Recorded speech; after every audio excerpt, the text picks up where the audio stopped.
Good morning, Edureka. Welcome back to your journey with Amazon Web Services. I'm your trainer Tarun and I hope you all are doing great. So after 3 nice to have sessions, we are at another interesting session where we talk why people go to Amazon. This is one of the key reasons why people would be selecting Amazon, why they would like to use Amazon. And this is for we are here. Before we move on, as always, I would like to check first, how many of you have played with Amazon yesterday? Did you try S3, CloudWatch, EC2, EBS, anything?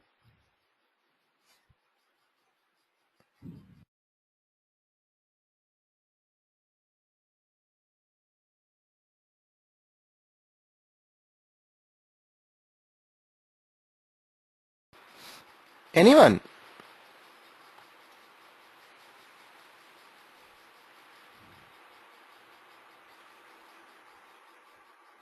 So no one has tried S3, EBS out of this 15 plus attendees. Okay. So I'm not sure, but I should ask this. Are you all okay with Amazon? Any doubts, questions?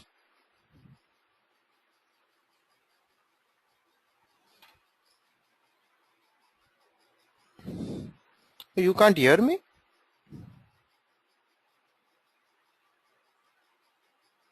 The surprise, okay.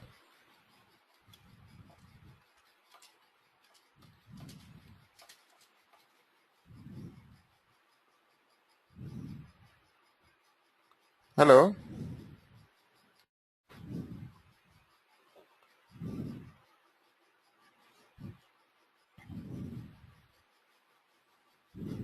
Hello?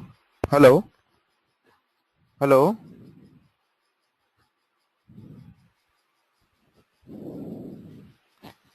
Am I audible? Okay, I'm not sure why it was. Somebody says I can't hear you, so I was surprised a little bit. So I hope I'm audible to everyone now. Good. I was a little worried.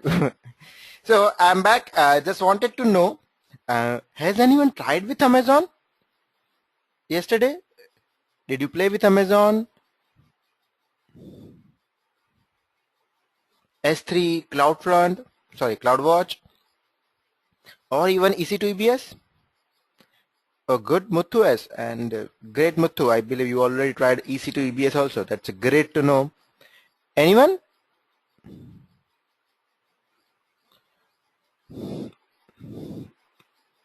And any questions or doubts which you are not clear till now?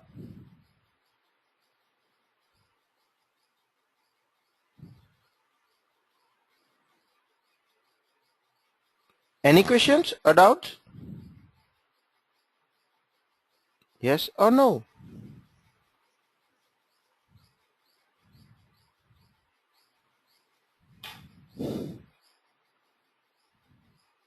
Okay, so Nalapuram says how to configure billing alert. I think I showed that yesterday. Even we have shared a document in the learning management that you need to go to your accounts and then you can set your billing alert. So I would request again, if you were not able to attend the yesterday, I believe you attended yesterday's session but you could not see that part, just go through that. In the account you can set up billing, or even just go to the CloudWatch and say the configure alert. There would be billing alert and you can set that. So that would definitely help you. And even we have shared the document also for this. Even we have covered in the video, so you can go through that. Any other question? So then can I take your quiz? If everybody is clear?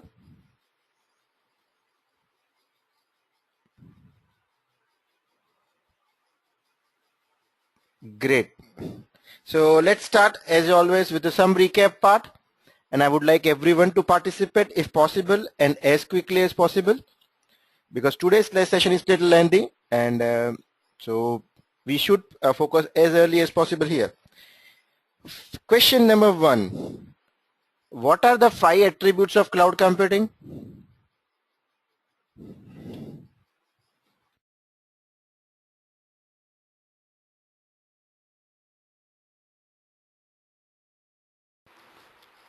fast.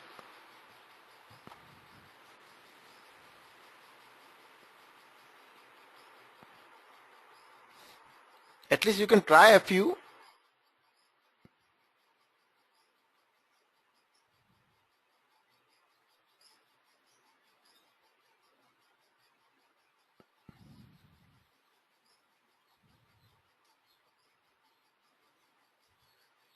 Excuse me. Anyone? Okay, good. Lohit has finally. Great. Muthu has. So it's a on-demand, pay-per usage, resource pooling, available over internet, and elastic in nature. Right. So persistence is not the cloud computing offering or the attribute, but yes, elastic, available over internet, on-demand, pay-per-use, resource pooling. Based on the root device, which are the types of AMIs offered by Amazon?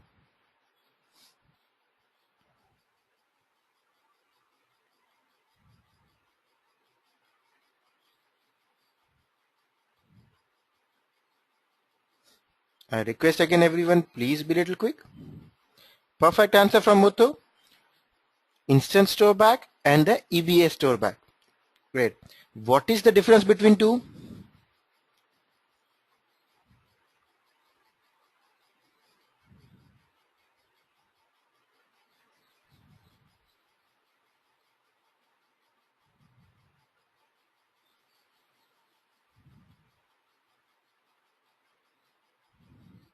Right, Nalapuram and Lohit? Even Muthu, good. So in the instant store back, it would have a temporary or ephemeral storage. EBS back would have a persistent storage. So whenever the instant store back is terminated, all data would be lost. Whenever the EBS back instance is terminated, the EBS may survive the instance deletion. Also, EBS back can be stopped. It's a little faster, easy to create AMI. But yeah, only challenge would be it might charge you additional for, not might, it would charge you additional for the EBS volume, which can help you to save cost also, because if you're stopping the instance, you might able to save a lot cost here. On the pricing model, how many types of instance offered by Amazon? Or what are the three pricing models offered by Amazon for EC2?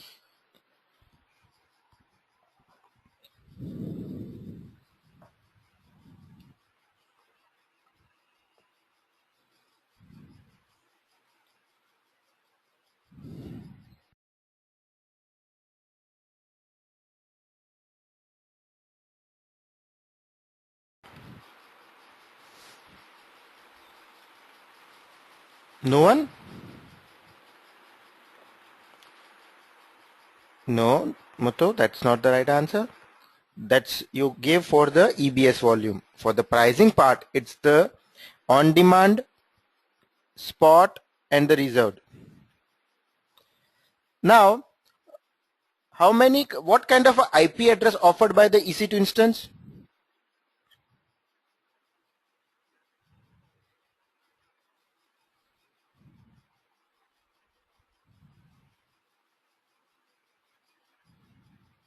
One right answer from Nandapuram.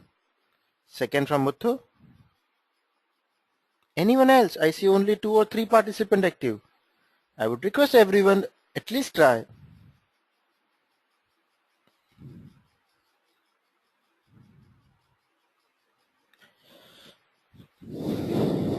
So there are 3 types of the IP addresses offered by Amazon. First is a public IP and public DNS. Second is a private IP and private DNS. And third would be elastic IP, which is like a static IP associated to your account. The public and private IP are always for the instance, while elastic IP is always associated with your account. What are the ways to achieve security of your EC2 instance?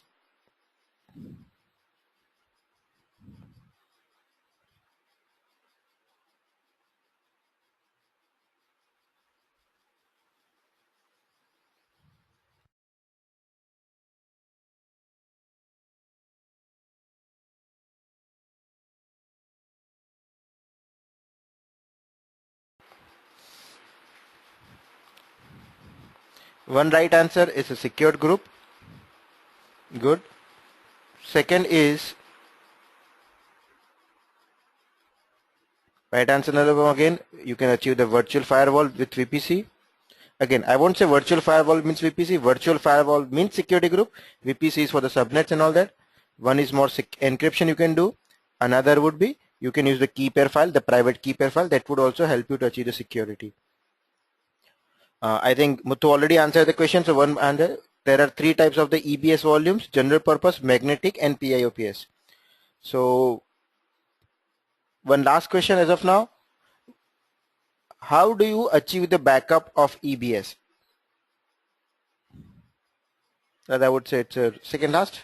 How do you achieve the backup of EBS volume? Right answer, Nalapuram. It's a snapshot. And what are the other use of the snapshot?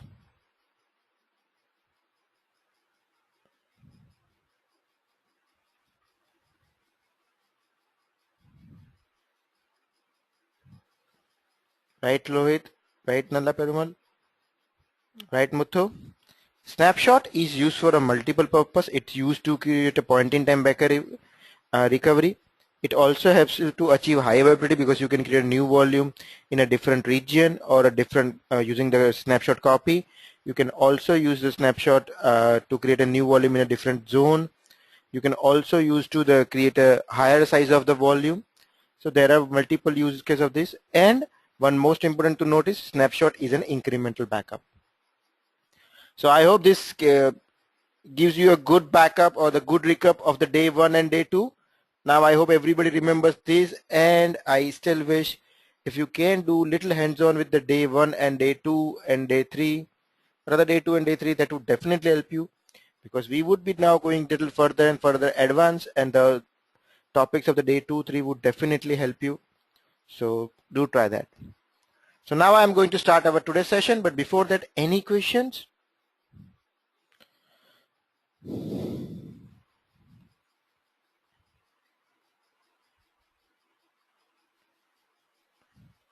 So was this recap refreshing? Do you remember everything now?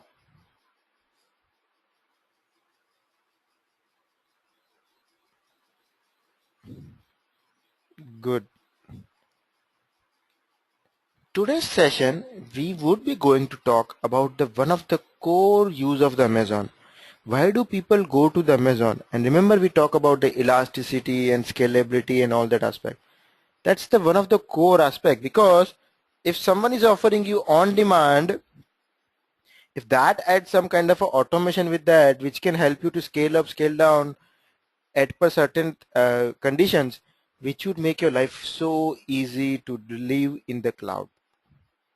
And today we would not only discuss that, we would also see that how it would be helpful for us. So today we would be doing about the elastic load balancer and auto scaling concepts. Now, first we'll start with the elastic load balancer. But before that, my favorite story, and which is the flavor of the season. Everybody is for the Cricket World Cup, waiting for my session to end so they can be glued to the India-Africa match. But remember, I talked about the February 24th India-Africa match? That's in 2010. And what was so significant about that? Our own Sachin Tendulkar hit the ODI double hundred on that day. Now, as I said, this was not it has broken a lots of records, and it's the eye of that, and people are behind that. Okay, he did great on that day. But something which he broke, which was not known to everybody, was he broke the Cricinfo's website also. Now, Cricinfo has one of the largest viewer of the online cricket scores, and I'm sure everybody would be also doing this. They might be watching the match or looking at the screens and the scores, and everybody, most of the people, I would say 80 to 90% people for the cricket score would visit the Cricinfo to get the live score, because they have a nice commentary and all that part. Okay, keep that everything aside. Why this was so important for us was that broke down the website. And how could we achieve this? Ensure that, okay, it could not have happened if they were in the cloud. Now this is a little fictitious. This all what you see is a real, but now what are the story I'm going to say, whether if they were in cloud or not, that would be little fictitious because I do not know where Cricinfo is hosted. Are they on Amazon? Are they on Azure? Are they on their private cloud, or are they having just in-house normal data center? I have no idea about that. But I believe if they were using Amazon, it could have helped them a lot to solve most of the problems. Reason, generally they have 5 million users on average. Yes, I'm talking about 50 lakhs, 5 million users on average. On that day, they had 45 million page views. And yours truly was also one of the page viewer. And I tell you, even I felt that because when I was started watching from around 45th over or 44th over, and I felt that it was not refreshing at all the page. It was taking time. I keep on refreshing. It was not coming out and everything. So I had to go down. I was in the office. I had to go down and start TV or the whatever the canteen there was TV. I had to watch the match over there. So that's what the truth is. Sachin broke not only records, Sachin broke their website. Now let's see how this could have helped them. So before that, I'll introduce with the three concepts of the Amazon. One you already know very well. Just a second.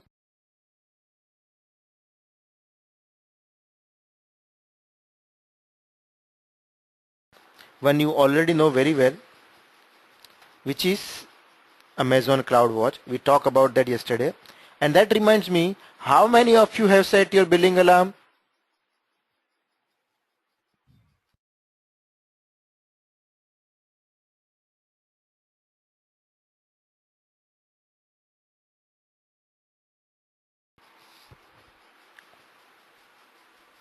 Any Amazon champ who has set his billing alarm?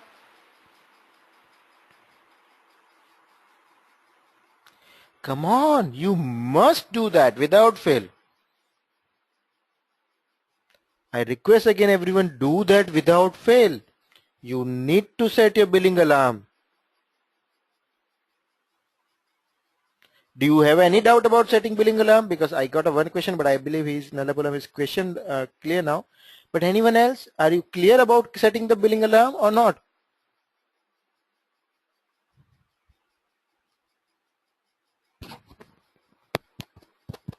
Knock knock. Everybody awake? Okay, great. So I didn't get any answer to us. Just thinking on that. I think someone says it was bit interrupted. I'm not 100% sure because I know it was interrupted from the CPU usage. But before that we set the billing alarm if I remember correctly. But if you are still not clear, what I can do here is today after the session I'll show you that again. So don't forget that, I'll show you that again also.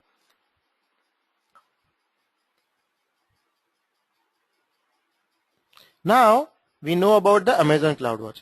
Next is the elastic load balancing. So let's try to understand some case for the elastic load balancing. For example, you have a machine which can take around 100 users per machine or 1000 users per machine. You have a web server running which can run around 1000 users for this machine. What if this 1000 users increase to 3000? The CPU would go up, IO would go up, your application may not perform as expected, right? You need to think on this all aspect. How would you set up this? If instead of 1000, if it's a 3000, would that work or it would not work? Okay.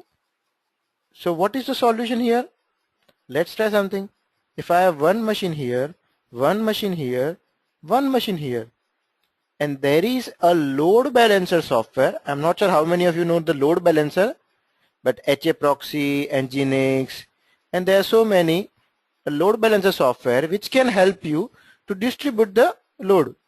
F5 is a more hardware based.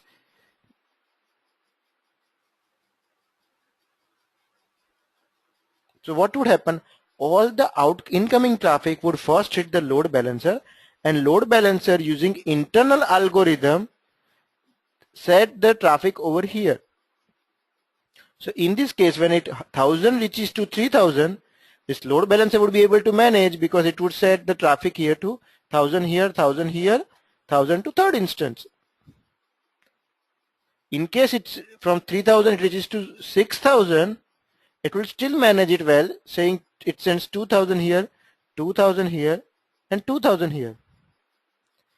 What if it reaches 9000 again? Again the same problem will arrive. Though it has arrived after a long time because first time it was in 3000 only, here it's coming at the 9000. You say, okay, then add new more instance. Let's add 6 more instance. And load balancer would start diverting you there also. Good point. We can do that.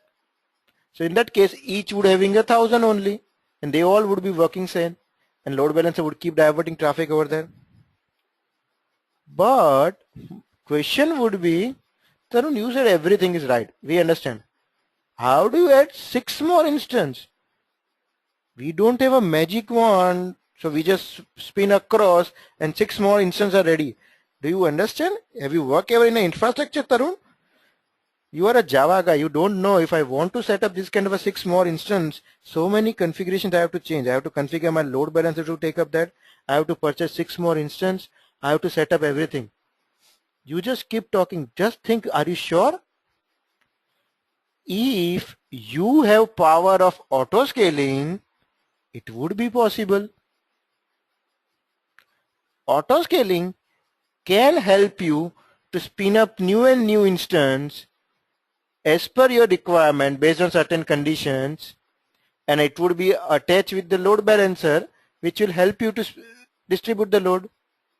So that's the magic one given by Amazon. You don't need to worry. It will spin up and spin down new instance automatically for you. So today you are having 6 instance, next day you can have 12 instance, you can have 18 instance.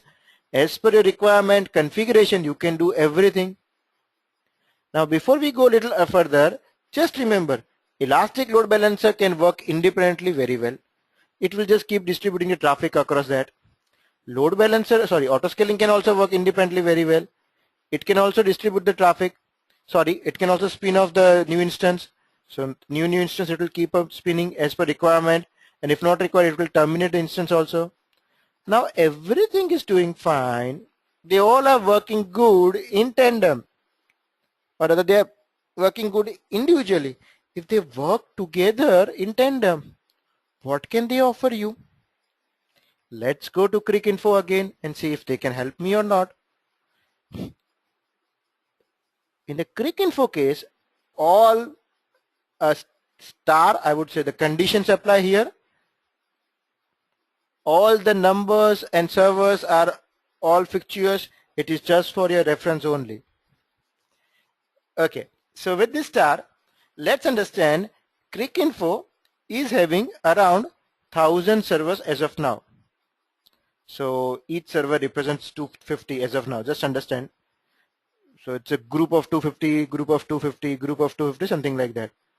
And they all can take around, I believe, 5,000, right? So then only it can handle the 5 million users.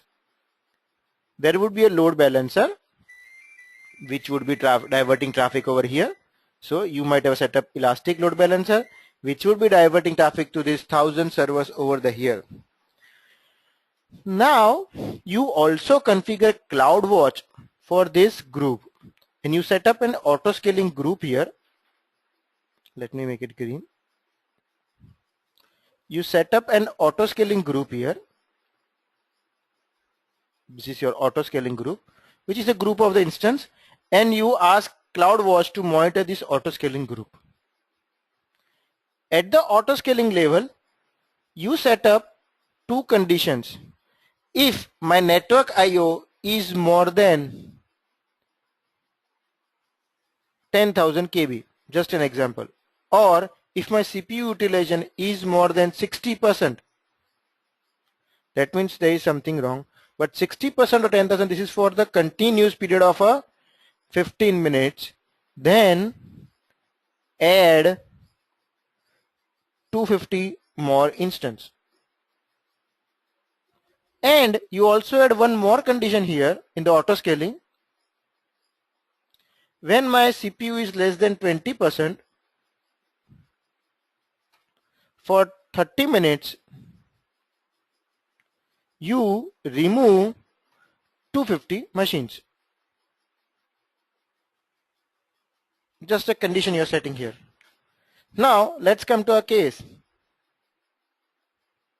Load balancer is receiving your 5 million traffic. Now Sachin reached his ODI 100 and this 5 million has reached to almost 10 million. Just an example. So since each server is doing double the work, it may have happened that the CPU utilization has increased for more than 60% for 15 minutes. CloudWatch, once it finds that, CloudWatch sends a trigger to auto scaling saying, boss, I observed that there is something wrong. You must do. I have observed it is more than 60% for 50 minutes. Auto scaling would call this policy where it launches 250 more instance. So 250 more instance. So one group more added. That would also be part of the load balancer. So this 10 million would be little bit able to manage here. But it finds no, it's still not going good. I'm still above 60%. So after 5-10 minutes, 15 minutes, it will send one more notification. Because I'm still not doing good. There is more problem. Okay, launch 250 more. After 15-30 minutes, sir, see there is a problem. It looks like now there are the 20 million users. Auto scaling says, I am ready. Add more. Add more. It would keep adding more and more resources, and which would help you to distribute load. Instead of 2,000 servers, it might be now distributing among 10,000, 2,000, 3,000, something like those servers. Advantage, complete automation. It's a doing only when you require that. And after the match is over, when nobody wants this, nobody wants to use it, what would happen? When it's less than 20, now the match load is just almost 3 million. And if we have a 2,000 servers running or 5,000 servers running, each would have a very less load. So the CPU would be going less than 20%. It would start terminating 250 instance group one by one as and when over the period of time. So automatically termination of the instance also. This way you paid for additional 1,000, 2,000 servers only for a single day or 10 hours something for match was that you run them. You're not paying for the long term. What you achieved, the real scalability, because automatically it could spin up, spin down. Elastic load balance is the balancing the load equally distributing. Solves most of your problem. Isn't that? Isn't that great? Wouldn't you love to use this? You do, where you can have a nice weekend where you can sleep peacefully and watch the match instead of worrying about your data center. Correct? So that's the magical wand given by Amazon to you, and let's see how we can use that. First we'll start our session with the Amazon Elastic Load Balancing. Right? Just a moment.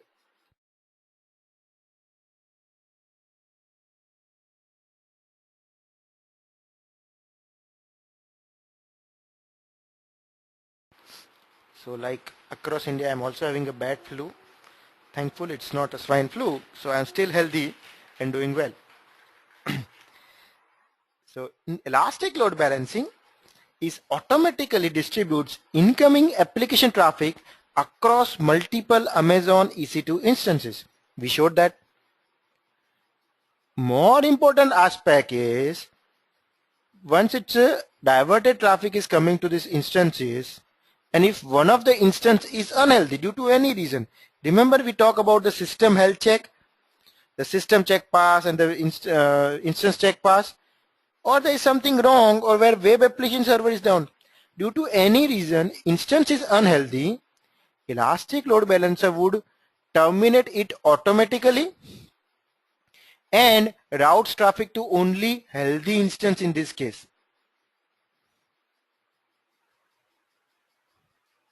This way, it would help you to achieve high availability. Why?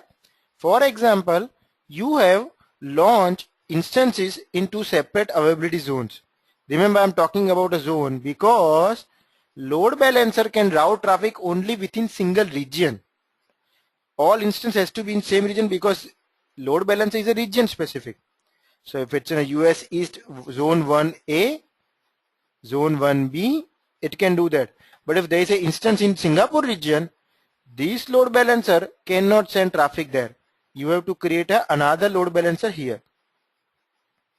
Now coming back to this point, we have launched two instances into separate availability zones.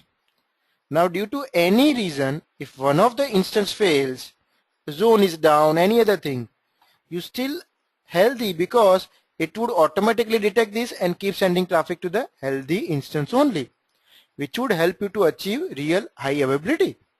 Your system would not be down, because if something goes to zone 1 and a zone 1 is completely down, this case would still help you to survive. Then, so you can do with the single or multiple zones, and it helps you to achieve greater fault tolerance because even if the one zone goes down, it would still serving your traffic across the second zone. It will load balance the HTTP request, but it supports HTTP, HTTPS, SSL, and TCP4 protocols, which will come in a later part. It can direct to the multiple availability zones. It performs the health check of your instance and follows certain load balancing algorithms, which we'll cover in a while. It can keep expanding, and the most important, why do we call it elastic load balancing? Why can't I call it a just load balancer, Amazon load balancer? Because it's elastic in nature. It would keep increasing capacity automatically. And now what do I mean here? I'll explain that in a detail in a few slides, which would help you a little more. It does work with Amazon Route 53 service. Route 53 is a domain name service. So you have a URL called edureka.co and you have a load balancer URL. You want whenever somebody types the topic, types in the browser edureka.co, if it has to route the traffic to this instance, this load balancer, you can use Route 53 for this, and it works seamlessly with that. It also works very well with the auto scaling to scale up and scale down, which you will see in demo today. It's a price as a pay-as-you-go model. So advantage of it, there is no maintenance. It's a Amazon offered managed database service, load balancing service, which would automatically apply patches, automatically distribute the load. So software and hardware upgrade internally taken care by. Capacity planning, it's elastic in nature, so automatically keep increasing. No manual intervention. Everything would be taken care by Amazon. You just need to sit and relax, watch your match. Now, remember on day 1, I spoke about this 5 key attributes of the cloud computing. And I said there is a little difference between elasticity and scalability. And I explained you that I'll explain on day 4. So this is the time. To make a life little simpler, I just go, instead of going for the exact words, I would go and explain in a better way. Let's take the example of a rubber band. You all know the rubber band. You can apply to a box or packet, which can help to tighten that. For example, you have a small box and you have a very long rubber band.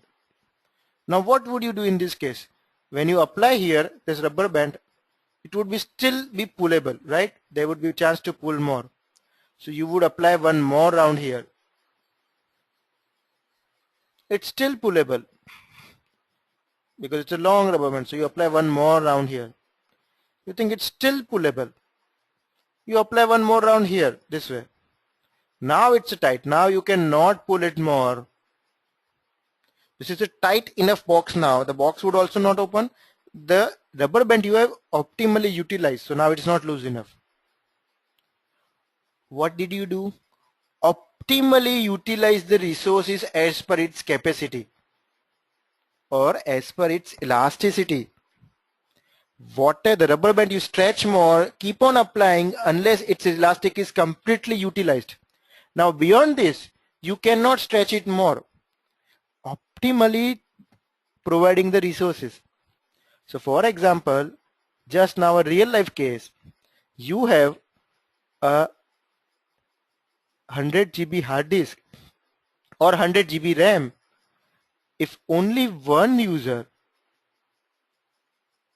is using this, you are still having a huge capacity available. You give it to 10 separate users. So optimally using the resources here, that's the elasticity concept.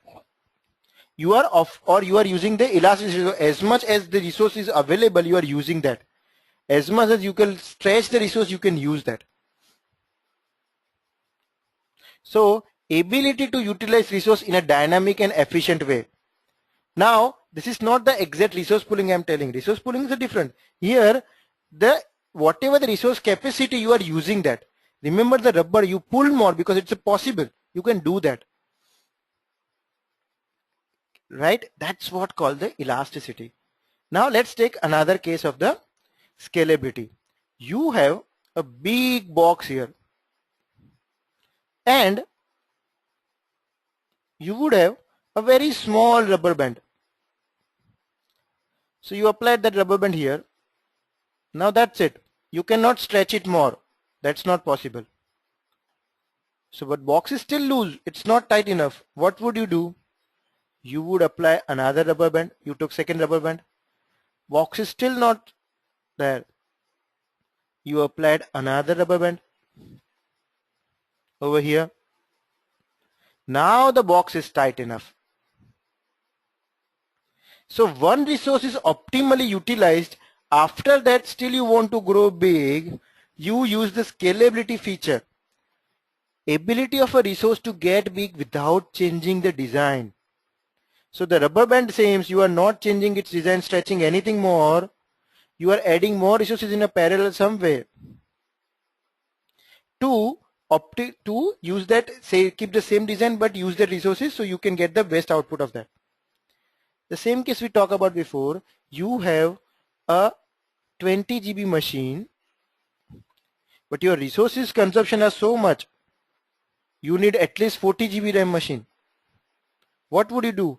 You might add additional RAM here, or you may add one more machine which would have a 20 GB RAM and work with both. Scaling the resources. Are you clear with the concept of elasticity and the scalability? What elasticity means and scalability means now? Clear? I hope now anybody asks you, you can give with the rubber band example, which would definitely help you to explain much better way. Right?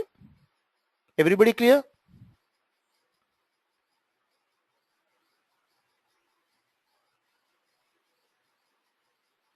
Okay, great.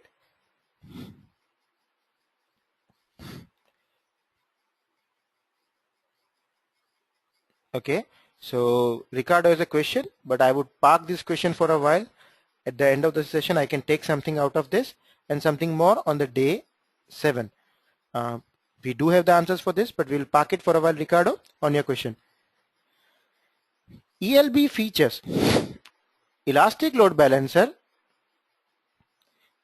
You can distribute incoming traffic across multiple single or multiple zones. One important aspect. So let me go back to previous slide first. Or let me, yeah, this is a space here. You have 3 instances running, or let me clear, sorry, I'll do with the word. I'll keep this only and I'll do it in a notepad.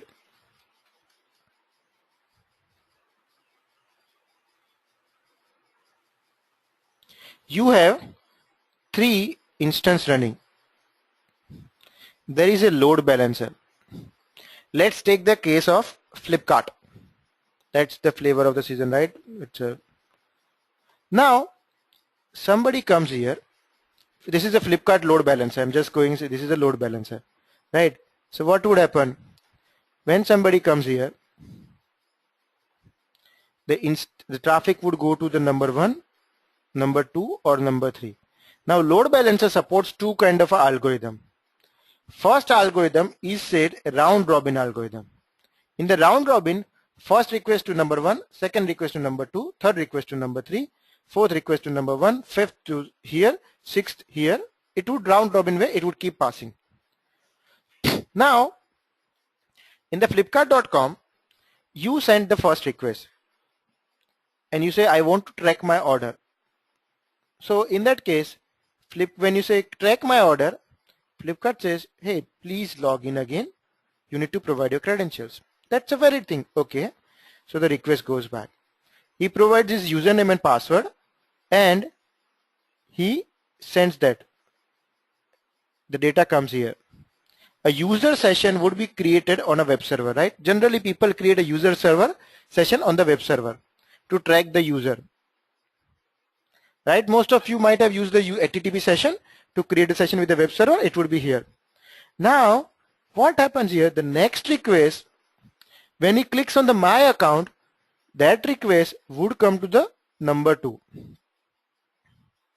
It says, please provide your credentials. Sorry, it says view my account or my orders.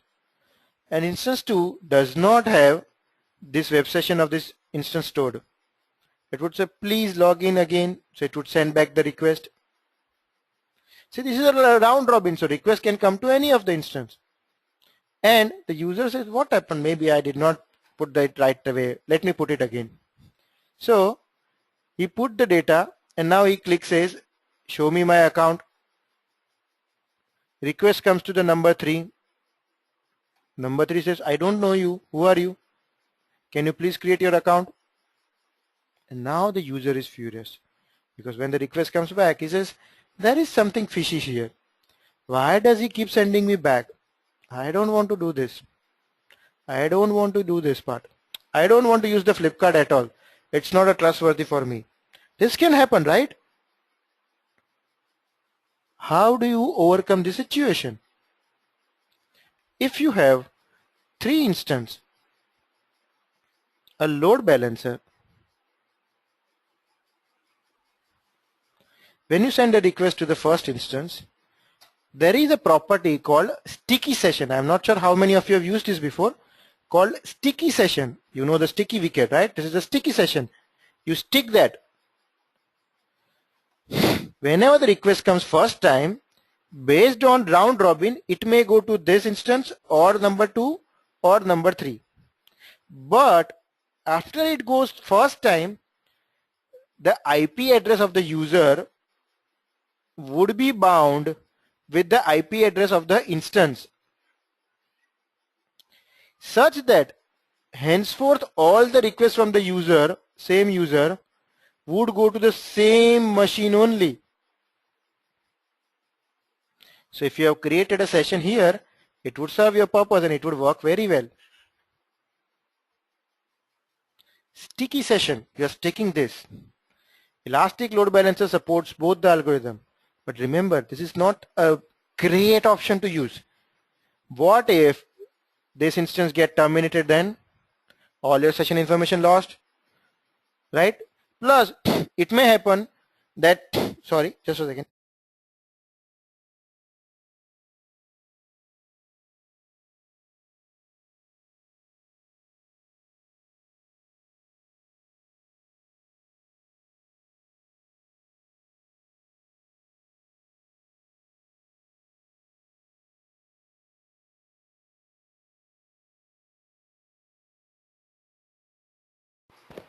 It may happen here that whenever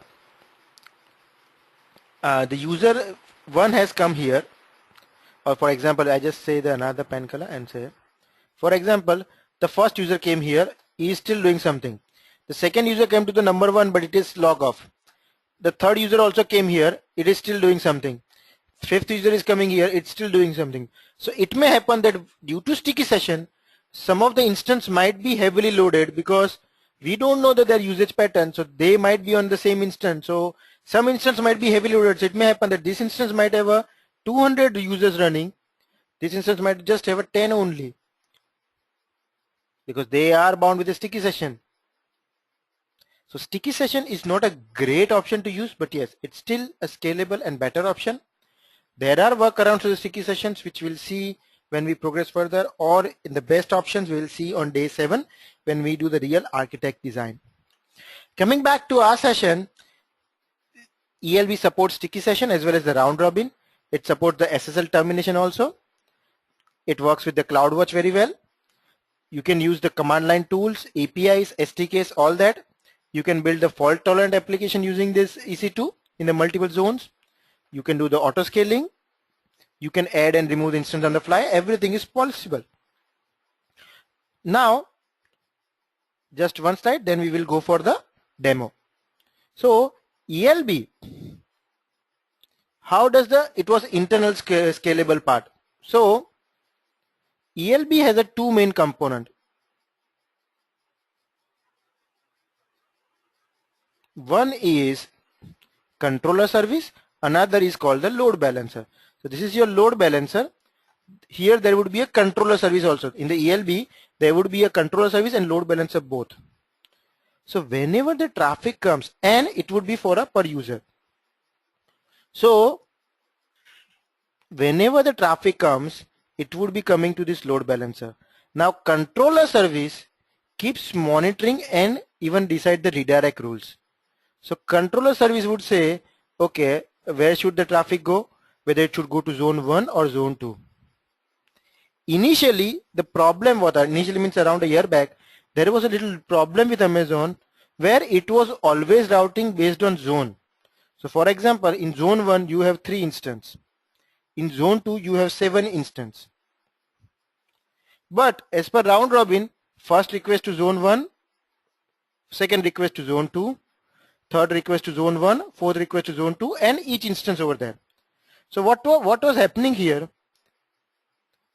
That after you send 10 requests, the 3 instances in zone 1 would have 5 requests, and 7 instances in zone 2 also are having 5 requests. So that was not an effective load balancing was happening. And then around a year back, Amazon introduced a new feature called cross-zone load balancing, which is now by default selected. I'll show in the demo, which allows that based on the load on each instance across the zones, it would divert the traffic using controller service. And now that's almost automatically selected. So you don't need to worry. I'm just explaining you internal part, internal architecture of the load balancer. Now this load balancer would keep sending traffic over there. Today there is a 200 instance or 200 requests coming. Now each load balancer works on a concept of a domain name service. So whenever you create a load balancer, Amazon will give you a public DNS to access this load balancer. You would say, what is the significance of this DNS? I'm not here. Does anyone know the concept of the CNAME, canonical name in the URL? See, CNAME is nothing but a mapping of a URL with an IP address. So if I have some URL saying abc.com/ or abc.com, just example, which might be mapping to IP 1.2.3.4. Now due to any reason, if this IP address is lost or changed, new IP is 2.3.4.5, if I'm using canonical name, I can map this here. So anybody accessing this would be using through abc.com only.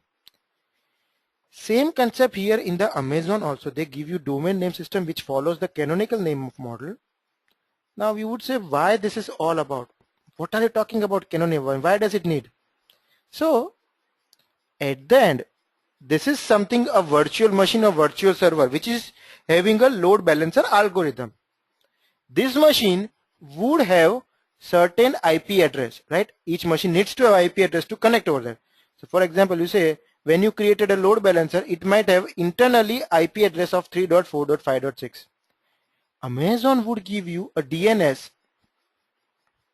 It would not never give you or disclose this IP address. It's internal to Amazon only. It would just give you a DNS which would be internally pointing to this IP address. Now, when the load increases, so today this load balance is created which can cater to 1000 concurrent requests or 1000 requests in an hour, something like that. Now, when the load increases, when the load is increasing, what it would do is it's an incremental, automatically increment its capacity. So today it was like a capacity which is having for 2000 users, it would have a capacity roughly 2 GB RAM or the 420 GB RAM, something like that. Now load is increasing to 10,000. The controller service will see that, intimate the load balancer saying there is a traffic increase. Automatically a new load balancer would be created for you, which would be of larger capacity. Might be instead of 20 GB now it would be even 40 GB. Internally, automatically Amazon would manage that for you, which can take up the 10,000 users over there. But advantage would be these 10,000 users, when you go elastic load balancer, it would be new infrastructure would also have the same DNS. The IP may change to the 4.7.8.10, but it would be still pointing to the same DNS. So for the end user, it would never know that underlying load balancer has grown up. It's serving me more traffic. Inherently fault tolerance and increase its capacity automatically. And this is an internal architecture. So even if you forget this, you don't need to worry, because Amazon load balancing would do automatically everything on behalf of you. You don't need to worry about anything. But this is just for a reference that how this DNS thing and IP address mapping, and why does Amazon only provide the DNS? If somebody asks you, you should know, because it's inherently it can scale up. When it scales up, it might have a new IP. DNS would keep pointing to same IP and would keep serving your traffic. Clear, everyone?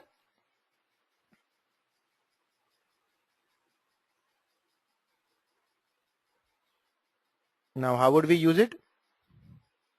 Let's go to the demo. Any questions till now?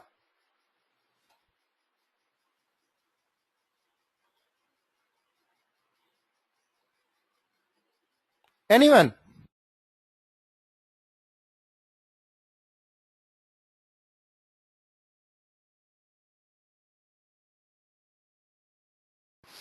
Okay. I believe everybody is clear. Now, I have launched 2 instances to demo the load balancer. They both are from my Amazon AMI, but just for the demo purpose, what I did here is, generally when they are load balanced, they should have the same output. They should have the same output. So even if the request goes to number 1 or number 2, it should be same, because they both should be launched from the same AMI. But just for our demo purpose, what I did is I made a little change in this demo. So one instance gives the output saying Edureka training 1. Another instance gives the output saying Edureka training 2. So this way we can know whether request is going to number 1 or number 2, and whether we are experiencing load balancing or not. So we will now go to the load balancer. In the same EC2 dashboard, you can see the load balancer here on the left hand side. Click on the load balancer and we will say create load balancer. Oh, I require to give a specific name. Let me just take the name. I'll tell you why. That I'll tell you in the later. But this is the name I'm giving as of now. Now, load balancer works on the 2 protocols. One is, it's a listening protocol, and one is instance protocol. What does it mean? You would have this is load balancer.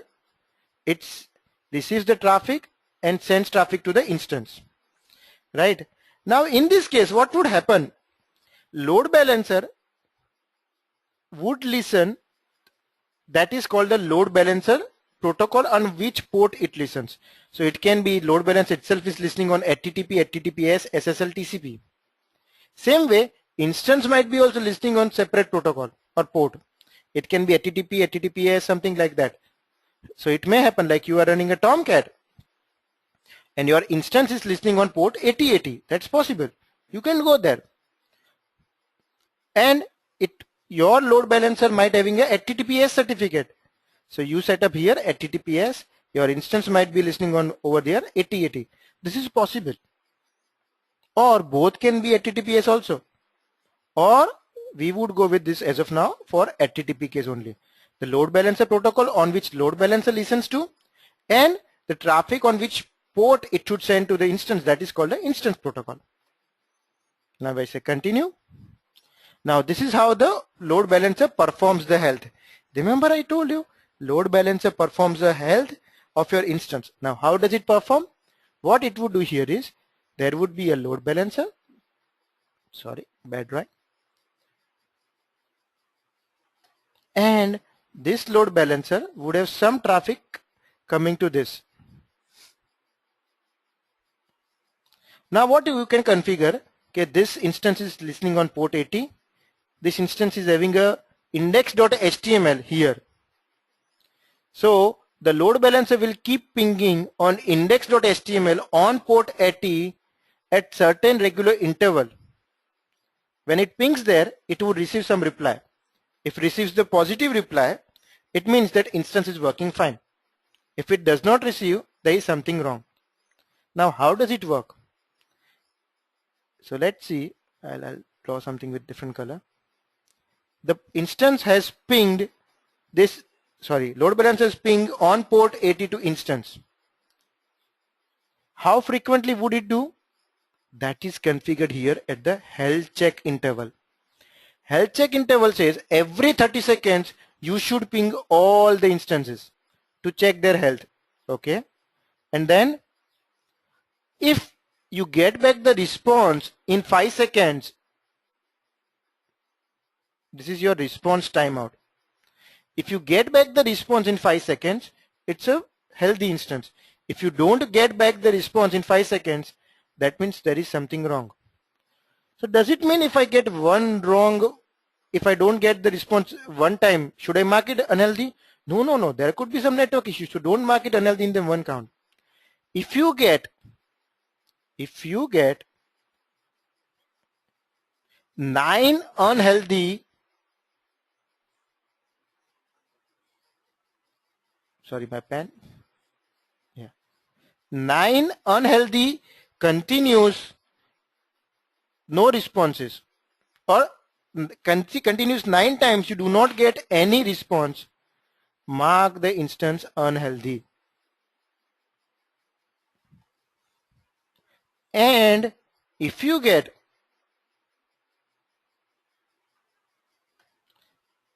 consecutive 10 times or 3 times, whatever you want to go, response healthy, means within 5 seconds you get back the response, mark them healthy. Right? So this is how you configure the health check. How frequently would it do? That is with this here. I just make it 18 as of now. What should be the request timeout? 5, 8, whatever you want to configure. How many unhealthy it should have and how many healthy it should have. Everybody clear with this concept? How does it, the health check is configured with the ELB?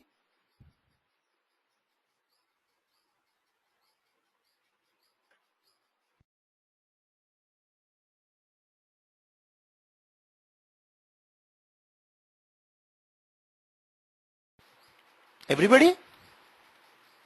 Any question on the health check configuration?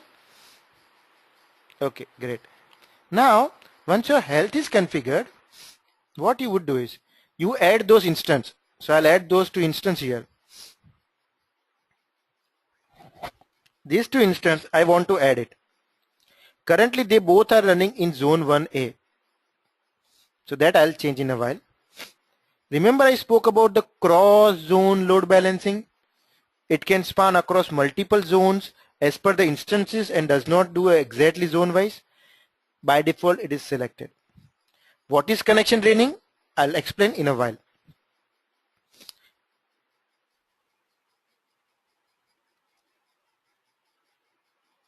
Anything key you want to give?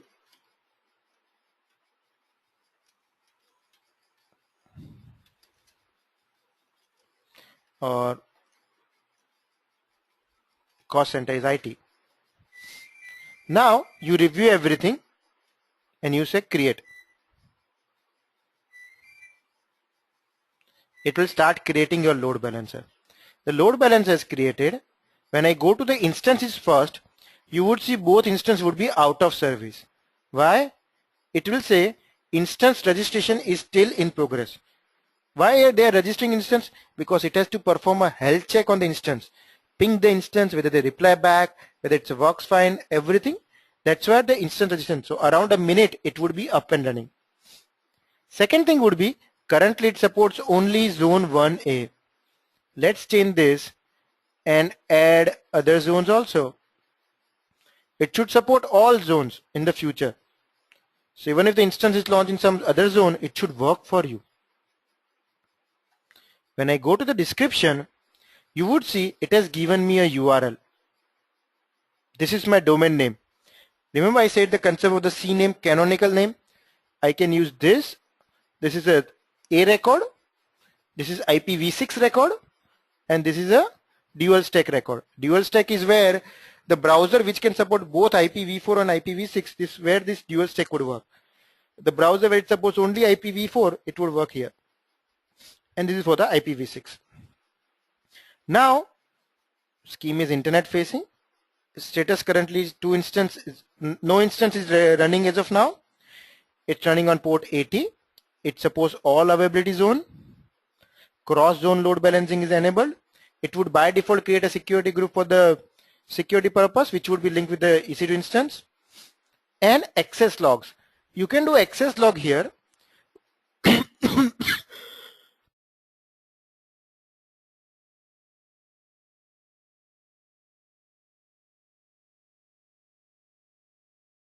In the access log, what would happen that whenever you generate certain traffic, or what would happen that somebody is hitting here the EC2 instances or load balancer, you want to see that from which request from which IP the request come, what was the header, all this you can enable here, which would be stored inside a S3 bucket. So you can enable the log of the elastic load balancer. Connection setting, that's a very important. Exact case of the creek info.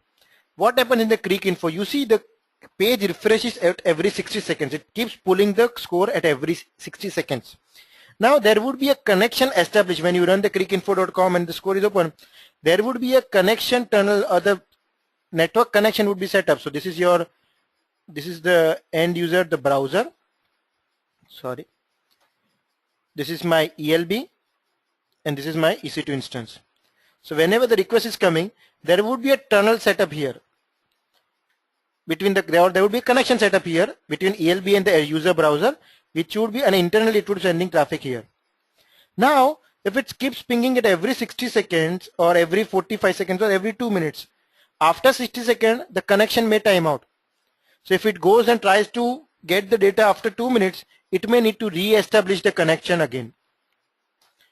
In this case, you can set up what should be the connection timeout. So it would wait for that time before the connection established between the user, or the socket established with the user browser and the load balancer would not expire. That is the connection setting. This is a little advanced topic, but yeah, if you are doing in this kind of a scenario, I believe some of you are very experienced in the architect and design. You would understand this very well and you can use that. Now I believe my instance might be up and running. You can see both instances are ready, registered. Before I go ahead, I'll just show some of the things. I have configured the health check, unhealthy, threshold, healthy. I can modify the health check also, whatever I want to modify. This is my auto CloudWatch. It will give me the records of all the data. I'll come to that after we generate certain data. It has created a few security groups for me, which you can see. the ports which it is listening to. I can add more ports here. So if it listens to HTTP and HTTPS both, I can do that also. That's possible.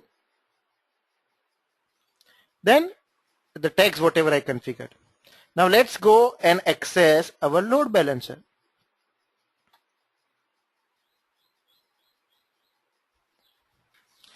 First time it hit the number 2.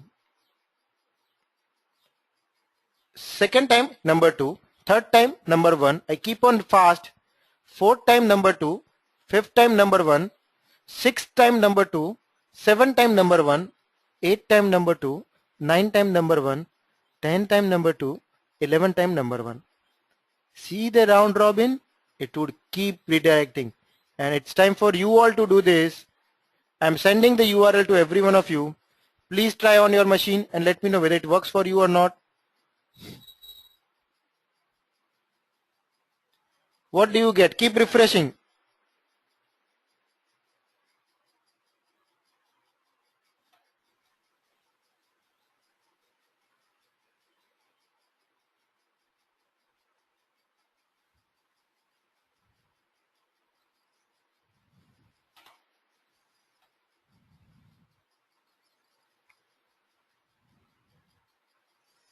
Are you getting the output?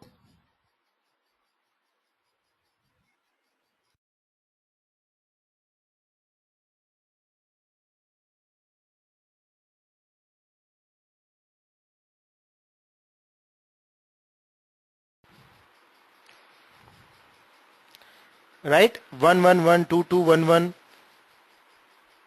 Now someone says I'm not getting exit 1212 like you got. Why? Because there are 15% trying along with you. So we have 1 and 2. There are 15 people who are trying this. So your request came to 1, the others might have requested same time, it might have gone to 2, your third request would come to 1, next request would go to 2. Right? Because there are so many people. It internally does the round robin based on the request. For Bhupesh it's a perfect 1212112212, something like that. But does it clear the concept now how the round robin work? Are we clear with the concept of the round robin and how the load balancer works? This is the very important concept of the load balancer. Distribute the traffic evenly. Right? Everybody clear? Say yes or no at least.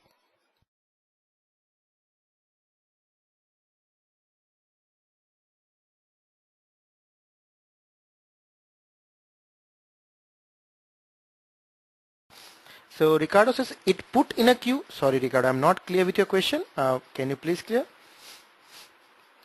So does it put in a queue and then round robin? No, I don't think it does put in a queue as of now. It would internally keep diverting traffic over there as and when requirement comes. The generally load balancer would have a certain algorithm sets, whether it's a round and robin, sticky sessions and something else. Based on that algorithm, when it receives the request, it would immediately send to the other instance. It would never queue that. There is no queuing concept with the load balance as of now.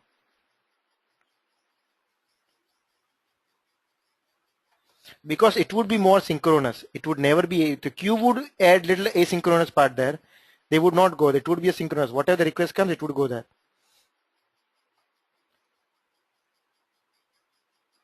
And the cache would be handled differently. Cache would be handled at a different level. Now you need to configure your cache and you need to ensure which it goes to the cache first. So before your instance, you can put your cache, or rather even not at the before instance. Generally, it would go to the instance and before going to the database, it would go to the cache. So cache would come between the instance and the database. Cache would never come between the load balancer and instance.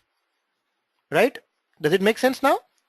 Cache is for the database content. So it would request should come to the instance first and then goes to the cache. Right? Now, I'll do one thing. I'll enable the stickiness now. We talk about the stickiness. So I'll just click the enable stickiness. Here stickiness disable, I click on that. And the stickiness normally works on the cookie base. So either your application is having a cookie you can provide the name of that cookie here, or let load balancer generate a cookie. So in that case, what would happen? Whenever the first request comes, load balancer would put a cookie with certain timeout, that is like 60-second timeout in your machine. If that cookie is inactive for 60 seconds, it would time out. You can make 3600 seconds also, or 600 seconds also. Whatever you require, you can configure that. I save that. Now if I go here, first time I refresh, goes to number 1. Second time number 1, third time number 1, fourth one, fifth one, sixth one, seventh one, eighth one, ninth one, 10th one. Every time going to 1. It would never hit 2. Now you tell me, what is your output?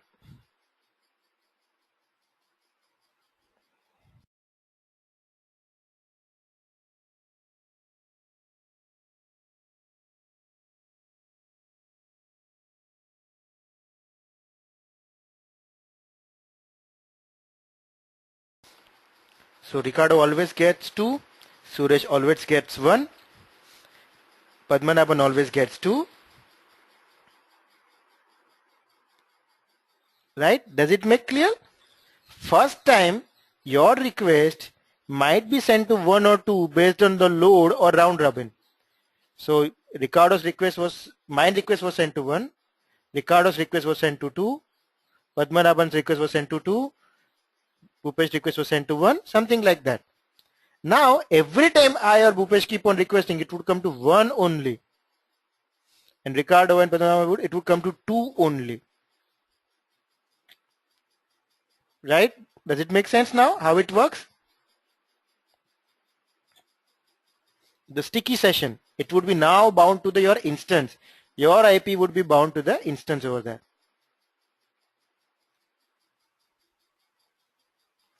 So frankly, this is the demo of your load balancer. I'll just remove this stickiness as of now because we would use this. Now if I go to the monitoring, you can see certain data. First data, sum of HTTP 200. So how many requests were successful? It would show that how many requests were hit here, 37, 120, something like that data it will show. If there were any requests which failed, something like 4 XX errors, it might have failed initial time sometimes, so that is here. Otherwise it passed almost. Healthy instance counts. How many instances are running? 2 are there, always running healthy. There is no unhealthy. Sum of the requests, totally how many requests were there? 150 sometimes and sometimes 37, all that. What was the latency? Within a 1.5 millisecond, the request was served. Unhealthy was 0. All this data you can get here. Right? So this is your CloudWatch matrix. And it's a free of the cost. This CloudWatch is free of the cost. Load balancer is also like Amazon EC2 instance, available 750 hours as part of the free usage tier. If you use it like you created 2 load balancers, so after 750 hours total, it would charge you 2 cents per hour as well as the network IO. So whatever the IO, total number of IO bytes and everything happened, it would charge you based on that. Coming back to our session theory, we created a load balancer, support that. Now let's go a little deep for the load balancer to see how it works. Then we can take a break. So load balancer supports round robin and session stickiness. We talk about that. We showed that in a demo. It is said that, and this is almost 4 years back, but then no one has given a better benchmarking, so I'm using that only. 4 years back, sorry, not 4,000. So one ELB can handle more than 20,000 concurrent requests. I'm saying 20,000 concurrent requests, and it can be more. But ELB is not for a sudden load spike. Why? Remember the concept of the load balancer and then controller service here, the controller and load balancer. So if it's having a traffic of 10,000, like the traffic is something like this, which is fine.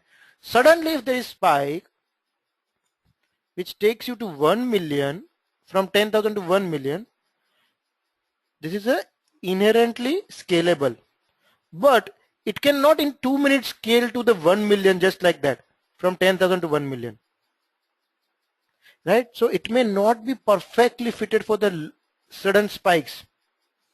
Yeah, there is a something like this kind of a scenario, gradually increasing, decreasing, it would be fine because it would be able to manage that. But if there is suddenly 5 minutes of spike comes back, and suddenly little spike comes back, another spikes comes back, it may not be the right for that. Then you need to understand your requirement, and what you need to plan is, you need to plan your load balancer which can take up that load from the beginning. How? We will show that. It supports the HTTP, HTTPS, SSL, TCP protocols. Okay. The connection timeout, we said that. Now, initially it was with the Amazon support only. Now you can also do that on your own. It does not provide a fixed IP address. We talk about that. It provides a DNS only. And this is some challenge which I'll come in the next slide, a few slides. It cannot do multi-region load balancing. Now what does I mean here? Suppose you have launched your instance in 2 separate regions. Take the case of the Creek Info only. They have the viewers from Australia, they have the viewers from the India, they have the viewers from the Europe, they have the viewers from the America. So they might have the load balancer in separate regions. One in US East, one in Singapore for India and Pakistan and Sri Lanka, all those. One in Australia for Australia, New Zealand, all that kind of request. And they would have they cannot have a just single load balancer which can divert traffic to this Singapore or Australia or something like this. No, that's not possible. Here, what you need to do is, you need to create a load balancer each in separate region.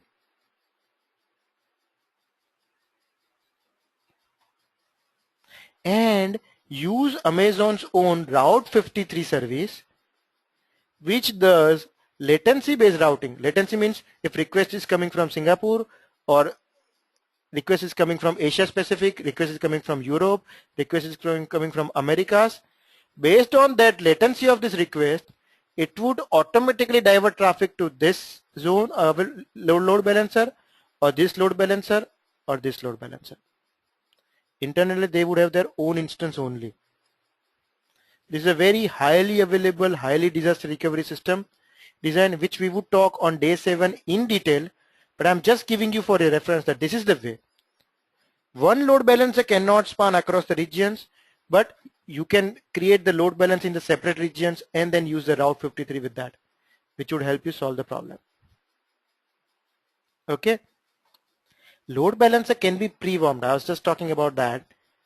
For example, you are having an online exam like a CAT. You know you have created a load balancer. You have created a multiple instances for that. Now at around 8:55, there is no load on the server, or just 510 request. You know that at 9 AM when the exam starts, there would be 100,000 requests coming here. Now load balancer is internally scalable, but if suddenly there is a 10,000 traffic, it cannot immediately adjust to this 10,000 traffic immediately. How would you take up this case? You can raise a request with Amazon support, which can pre-warm your load balancer. Pre-warm means create a load balancer with the capacity which can cater to 100,000 or something like requests from the beginning only. So this is possible to pre-warming the load balancer and work with that.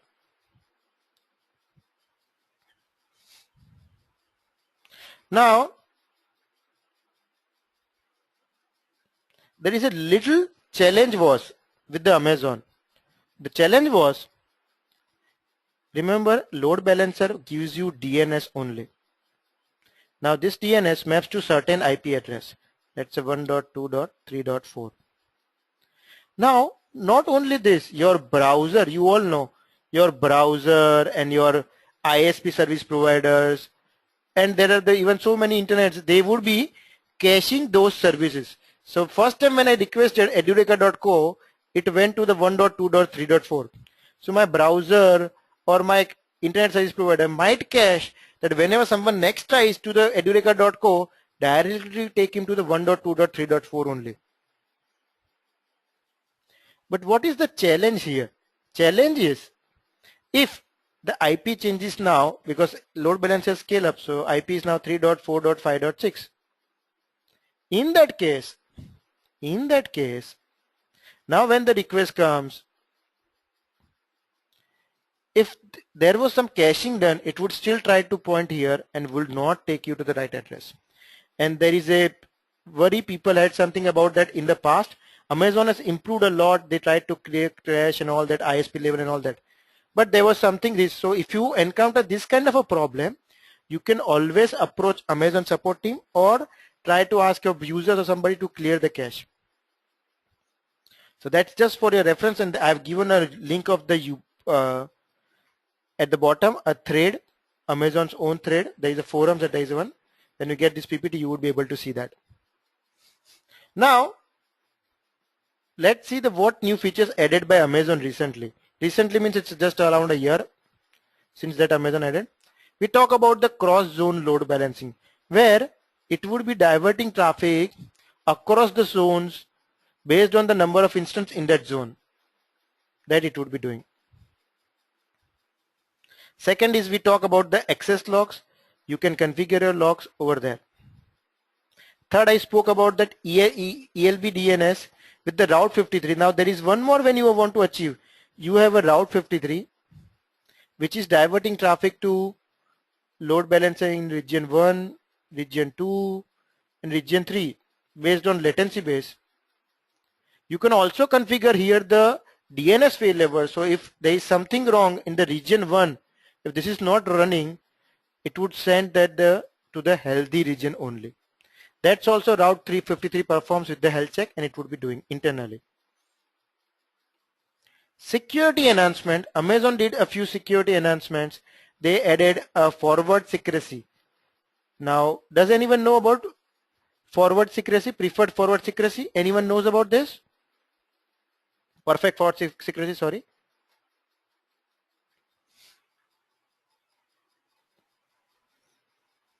Do you know the case of the NSA and all that things? Or the Assange, how it did happen? Now what happened? The NSA, see, generally when you create a HTTPS certificate, it would have a certain code, encryption key, which would be ES256. So there would be a private key with that certificate, and at the server level there would be a public key, something like that. So whenever the request sent based on this key, it would be handshaken. Now what used to happen here is, that handshake is happen, that is fine. But there would be always some logs stored over there, which would be also in an encrypted way. Now, if someone got hold of this key in a later part, if they would decrypt this, they could, whatever was encrypted before, they could also get the data. So SSL was not 100% secure that time, because even if people were using the SSL HTTPS, people were able to encrypt, decrypt this part in the future also. So Google came out with the concept of the perfect forward secrecy, that currently when you request this, and if it works fine for you, but in the future, even if you get hold of the key, you try to decrypt, it would never work. It works only now. It would never work in the future. That's been a very huge for the security requirement. It's a completely separate topic to talk about, but I just thought to give you a little glimpse. You should know about the perfect forward secrecy. Now, for Amazon, what the perfect forward secrecy, now one more thing is a connection drainage. What it would do for you. Suppose you have a load balancer. There is a 2 instance running. Now, due to any reason, there is a session also created here for this user. He is doing some activities. There is some session created for second user. He is also doing some activities. Now auto scaling is asked that terminate this instance. When it sends the request to terminate this instance, initially it used to terminate the instance immediately. So all the session, whatever activities were there, they were lost for this user, which was a challenge. load balancer come out with a concept called the connection drainage, which would allow that you can set a time saying, okay, 5 minutes, 10 minutes, 15 minutes, something, which would allow, it would not take any new requests from other users, but any existing activities which are going on, it would allow to finish before the instance get terminated. It would not take any new request. It would, all the new requests would be sent to the another instance only, but any requests which are there, it would allow those requests to be finished, and when all the requests are finished, or when this times out, it would terminate this request.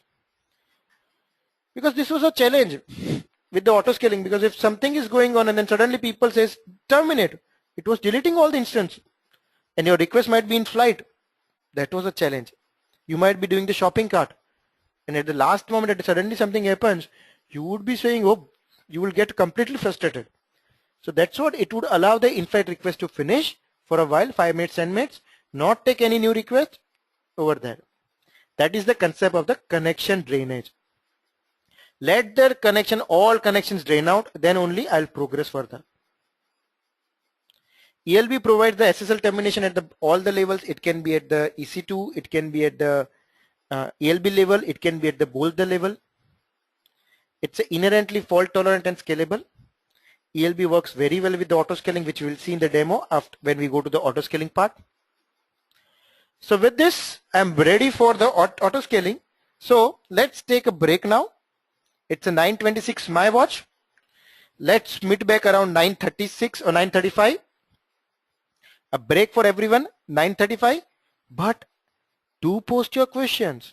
Any doubts, do post here. Once I'm back, I would discuss everything here.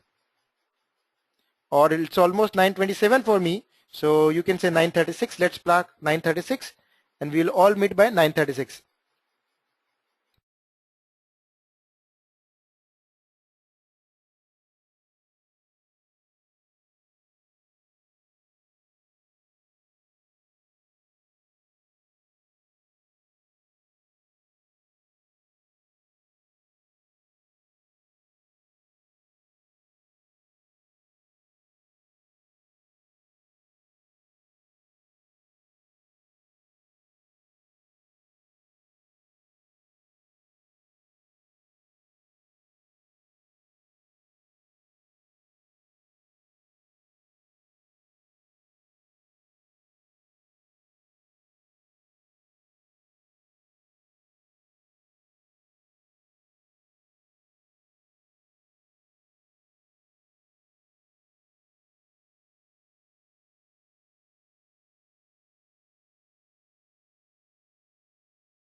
So I am back. Are you all?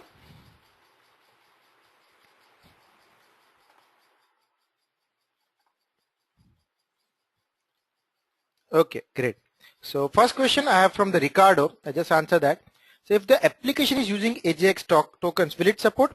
So what I understand would be AJAX tokens would be normally stateless, right? And in the AJAX normally you send those tokens in the APIs also, your REST calls also. Correct? Is my understanding correct, Ricardo? That would be sent as part of the headers or in the URL, something you would be setting in the AJAX tokens. Right, Ricardo?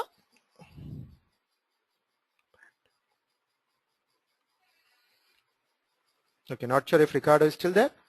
So in that case, if that is the case, it should support that way. And I'll talk about the similar case when I talk about the SPA and other models on day 7. I could introduce you some more case with that.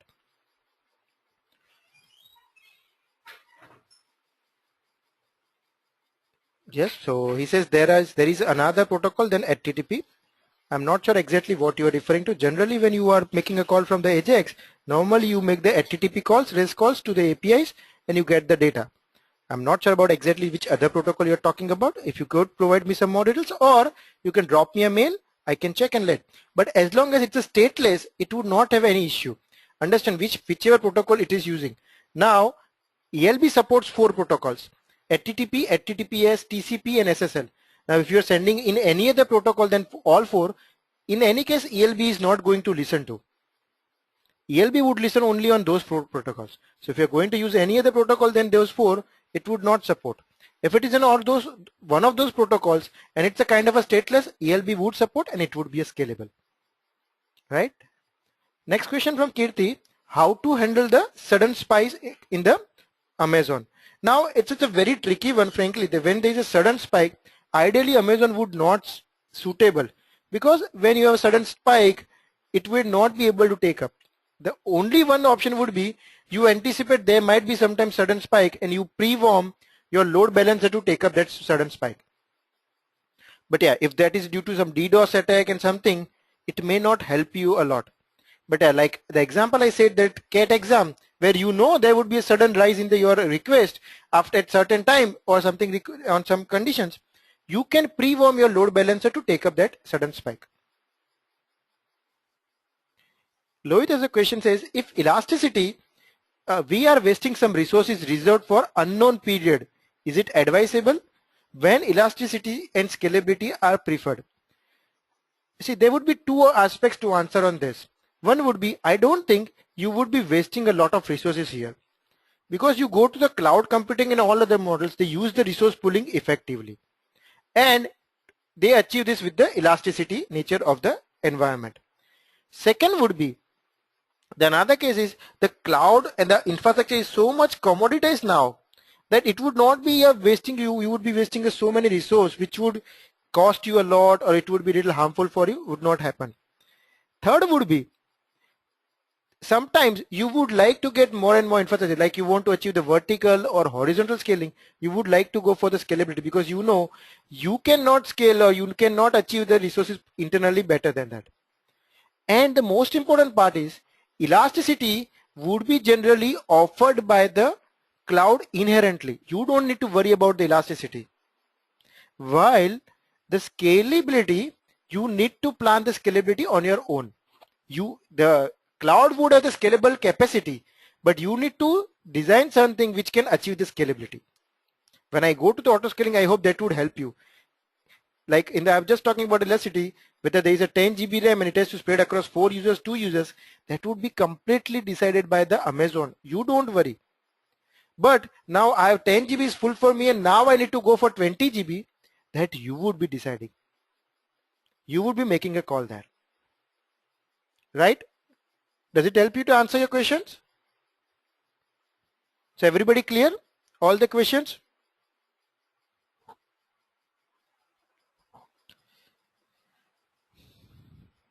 So Nella Perumal has a question. In ELB, apart from round robin, any other option there? I said there is only one sticky session. ELB supports only sticky session and the round robin. That's the only 2 it supports here.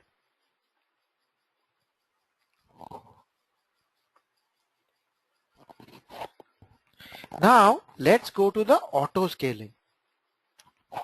So first try to understand the vertical scaling. We already introduced it with the concept of the scaling or the what is scalability.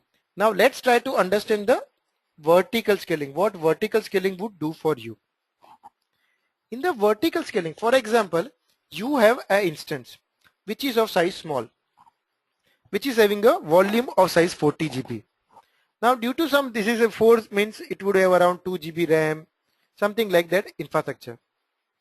Now your load is increasing. You need to make sure that, okay, my system cannot take more than this 2 GB can support only 200 requests. Now there are 300 or 400 requests coming. How should I do? Or there is a more requirement for the storage. How would I do this? There would be two options. One option would be you go for a vertical scaling. In the vertical scaling, you change the instance size from small to large. So now instead of 2 GB, it would be 4 GB RAM. So better compute power, everything. Or you add one more volume on a runtime of 40 GB. So this way, it would have now storage capacity of the 80 GB.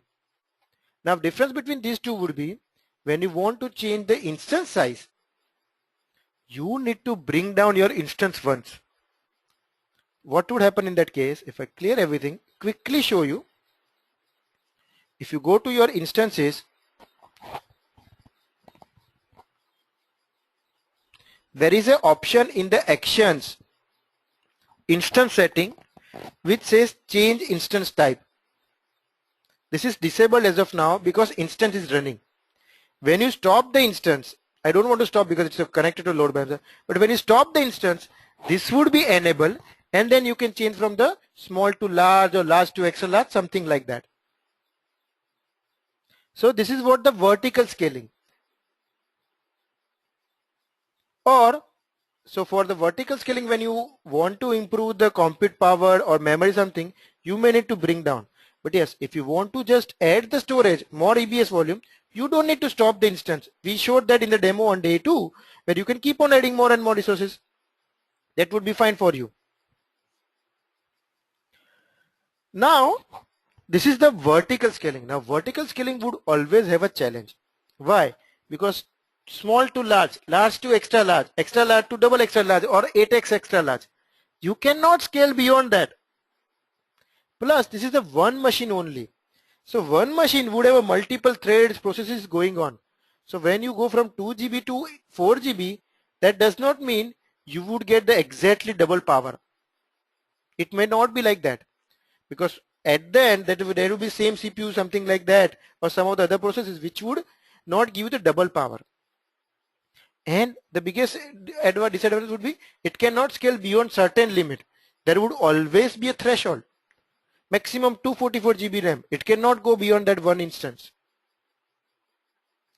In those scenarios, the best solution is horizontal scaling. What is horizontal scaling? In the horizontal scaling, we talk about that in a while back only, where you would have a load balancer kind of a concept, and you would have a one small instance which is able to take up 200 requests. Now, when the load increases, you spin up more and more instances. So now when you have 600 requests, the load would be increased and span across the 3 instances. You automatically launch these 2 instances. So now it would be spanning across 2 more. So each would be able to take up 200, and they all would keep working optimally.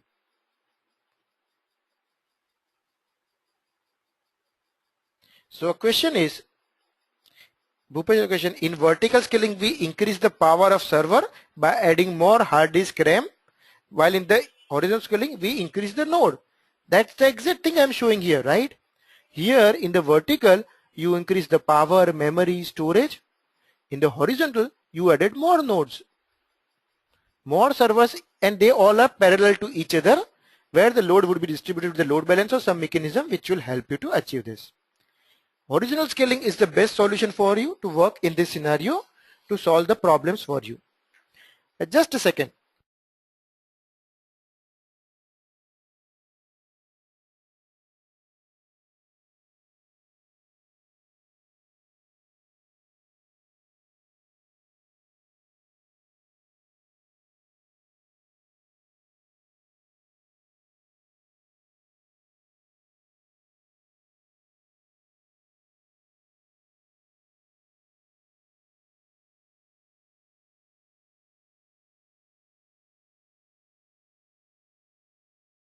Yeah, sorry. So in that case, horizontal and vertical scaling, and auto scaling gives you a real power of the horizontal scaling. We will see that. Auto scaling allows you to scale up or scale down Amazon EC2 resources automatically up and down. With auto scaling, you can ensure that the number of EC2 instances you are using increase seamlessly during the demand increase and come down seamlessly also when the demand decreases. But it is well suited for hourly, daily and weekly variable. Why? For example, your load is something like this over hourly, just an example. Now you set up a condition that whenever you draw two lines, it goes above this, you spin up 5 instances, and when it goes below the low bottom line, you terminate 3 instances, something like your setup. In the case where you have spikes, something like this may not be the ideal scenario. Why? Because by the time it spike up, it would start launching new instances. Now launching and working would take around 2 to 5 minutes at least. By the time it launches, it registers with the auto scaling, load balance, everything, it has started falling down. Just a second.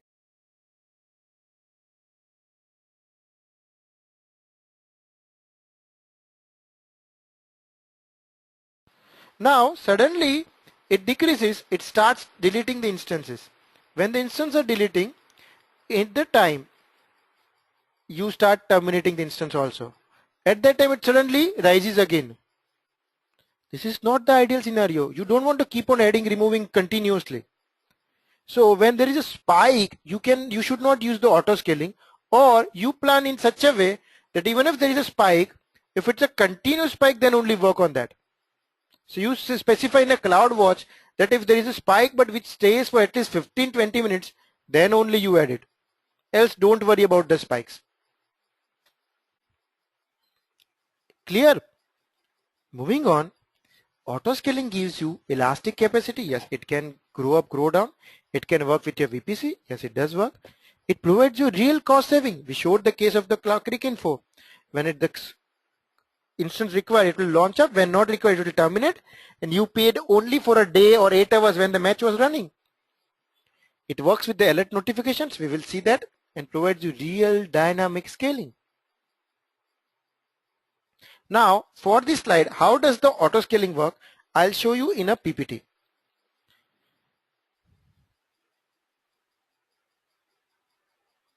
Generally, when you start with the auto scaling, first step you need to follow is you have to create a launch configuration.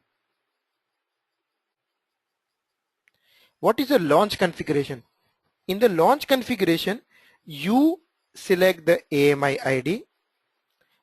You configure this. I'm just saying you configure this. You provide the instance type. You provide the security group. You provide if it's a VPC. You will provide all these IDs over there. All parameters which were required when you launch an instance, you provide certain parameters like that. Okay, what is my AMI ID should be, what should be my instance size would be, what it will be doing, everything you configure here. This all once you provide, it creates a launch configuration which can be reused by an auto scaling group. What will the auto scaling group do? It would know that okay, whenever you create an auto scaling group, you attach this launch configuration here. You provided how many minimum instances would you launch, how many maximum instances you can go. This point will come later on in the demo. Which zones does it support? Which load balancer does it support? Now once you configure all this, and when an auto scaling group is created, it will automatically start launching 2 instances for you. Why 2? Because you said minimum size 2. But then how would it launch instance? Which size, which AMI ID? You configured everything in the launch configuration. So based on this launch configuration, it will launch 2 instances for you. Now remember the I launched one AMI where I had already configured Apache, MySQL, everything I might have configured over there. So my AMI is ready with my software configuration. So when the instance is launched, it would have all the software installed, but not only installed. I might have done something bootstrapping where all instances would be running automatically. All the web servers would be running automatically also. So in that case, when this is done, two instances would be launched and they would be, once they are ready, they would be registered with the load balancer also, and your scaling activity would be completed. Now in this case, these two instances might be registered with the load balancer and they would have the same configuration as per the launch configuration. They would have your web server, app server, whatever configured would be running as part of that. Now once this is all done, you can also set certain scaling trigger here in the auto scaling. So you configure in auto scaling, create two policies which says whenever my CPU is more than 65%, for 2 minutes you scale up by 10% or 50% for now, we just say for our example.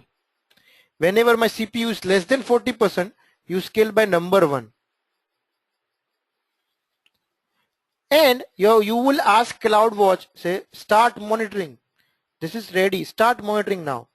So CloudWatch will keep monitoring it everything, and whenever there is a threshold above this, whenever it detects that okay, it has gone past 65% for 2 or more minutes, then it would notify auto scaling policy. So CloudWatch has detected the threshold, it would notify the auto scaling policy. Once the policy receives this, it means I have to increase by 50%. So 50% of 2 means add one more instance.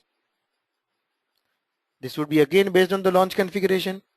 It would again have the same softwares, application, everything running part of that, and it would be registered with your load balancer. So this completes your scaling. So now instead of 200 users, it can take the load of the 300 users. Right? Does it give you the clear picture how the scaling would work for you? And how would it work? Event has happened. CloudWatch will make the data available. Based on the trigger bridge, notify the auto scaling. Auto scaling would launch a new instance and register with the load balancer. So this is how it would be working for you. So I'll now come back to us part. How it works, all the scaling and everything, it would be doing for you. Everybody clear with this concept? How the auto scaling would work? What all you need?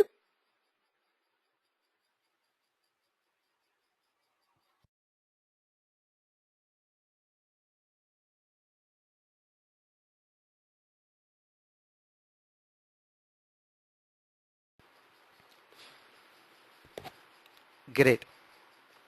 Now,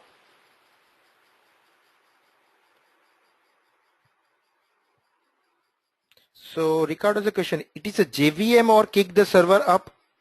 Sorry, I am not clear with your question. Can you please elaborate more? What are you referring here? Now, auto scaling is also keeps checking the health of the instance internally. That means whenever it's registered, but internally it would keep checking the health, and whenever it finds the instance in an unhealthy state, it would do wonder. It would terminate the instance itself. Whenever instance is unhealthy, it would terminate the instance and launch a new instance for you.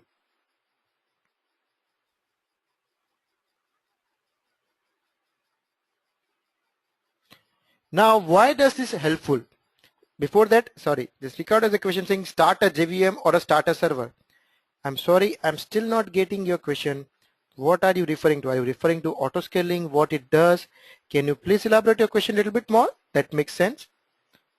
Coming back to auto scaling with the ELB gives you perfect resiliency. What does I mean here?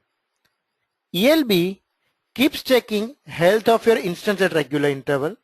Whenever it finds unhealthy instance, it would stop sending traffic to that instance. It just stops sending traffic to that instance, instead stop into send it to the healthy instance only. Auto scaling internally checks the health, and when this is unhealthy, it would terminate the instance and launch a new instance for you. This instance would be registered with the ELB. So whenever something goes wrong with the instance, automatically ELB will stop sending traffic to that. Autoscaling would terminate that instance, launch a new instance for you, and register that with the ELB. So everything would be taken care for you. So perfect resiliency in this case for the disaster recovery and high availability, ELB with the autoscaling would give you the perfect resiliency in this case for you. Any questions till now? Anyone?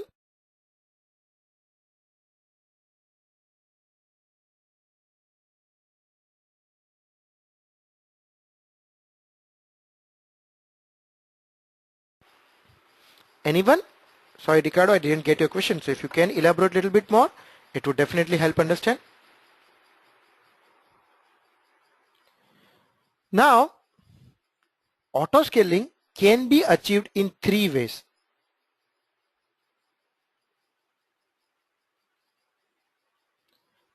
Sure, Ricardo, but sorry, I am not exactly clear. Ricardo is the point, say start a JVM or start a server. Now I'm not sure what exactly you are asking, but if I understand, you mean does autoscaling starts a JVM or does autoscaling starts a server? Are you asking that, or are you asking something else? Autoscaling launches an instance for you. Remember I showed you autoscaling launches an instance for you. Now within that instance, there might be some web server, app server that you need to write in the AMI configuration or instance configuration that automatically when the instance starts, bootstrap the JVM or bootstrap the web servers or whatever you want to do, that has to be done by you. Autoscaling just launches a new instance for you based on your AMI. Clear? Does it answer your question now? And I'll show you in the demo. Amazon autoscaling can be applied in 3 different scenarios. First is a predictable burst. Now what do I mean by? You have created a multi-tenant system where each tenant would require one something data, sorry, not this one. This is a predictable burst where you have a system which is every day 9 AM the load increase by 50% and every day 6 PM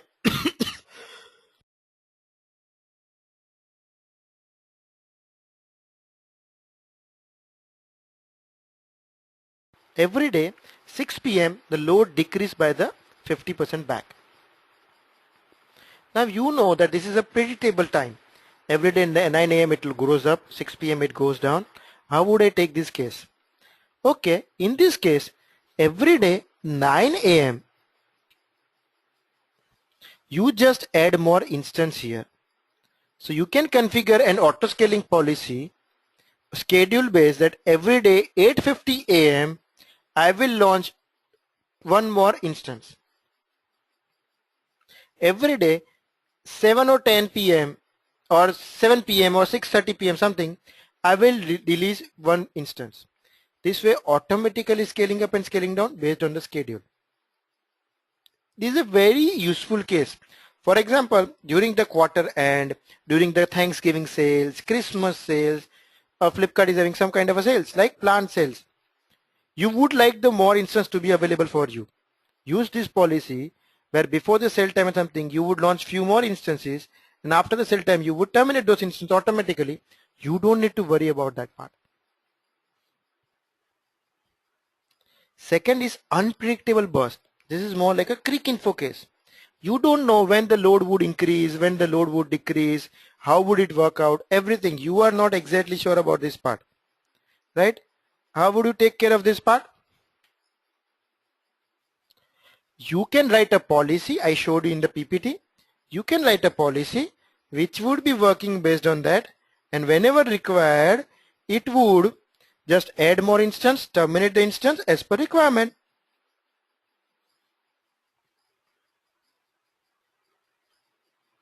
Based on the policy. So that's the based on the policy, and we will see that also in the demo today. Third one is constantly growing. You have created a multi-tenant system where you know for one tenant you need 2 resources. Now you want to grow it more when only you add more tenants. So okay, you added 1 more tenant, so you need 2 more resources. You add 1 more tenant, you need 2 more resources, right? So this is a constantly growing where you know when to increase. This is more like a little manual intervention, and you can do that also. And we will do all this in practical now. This is how we already showed elastic load balance we will show in the demo. So before that, sorry, I'll just cover this slide and then we'll go. What are the things we talk about? This launch configuration is a configuration which required to configure how your instance would be launched, based on it's a EC2 startup launch parameters, AMI, ID, instance size, what are the zones or the VPCs, all that you configure, security group, key pairs, everything you configure here. Autoscaling group is attached with the launch configuration, and once you create autoscaling group, it will automatically create your instance. You would specify the maximum number of instance, minimum number of instance here. Why this is required, maximum, minimum, all that? Because it would not grow beyond that. Take the case of the Creek info also, or any other case. Now somebody asked me about the spikes. How would I handle the spikes? For example, I have running 2 instances.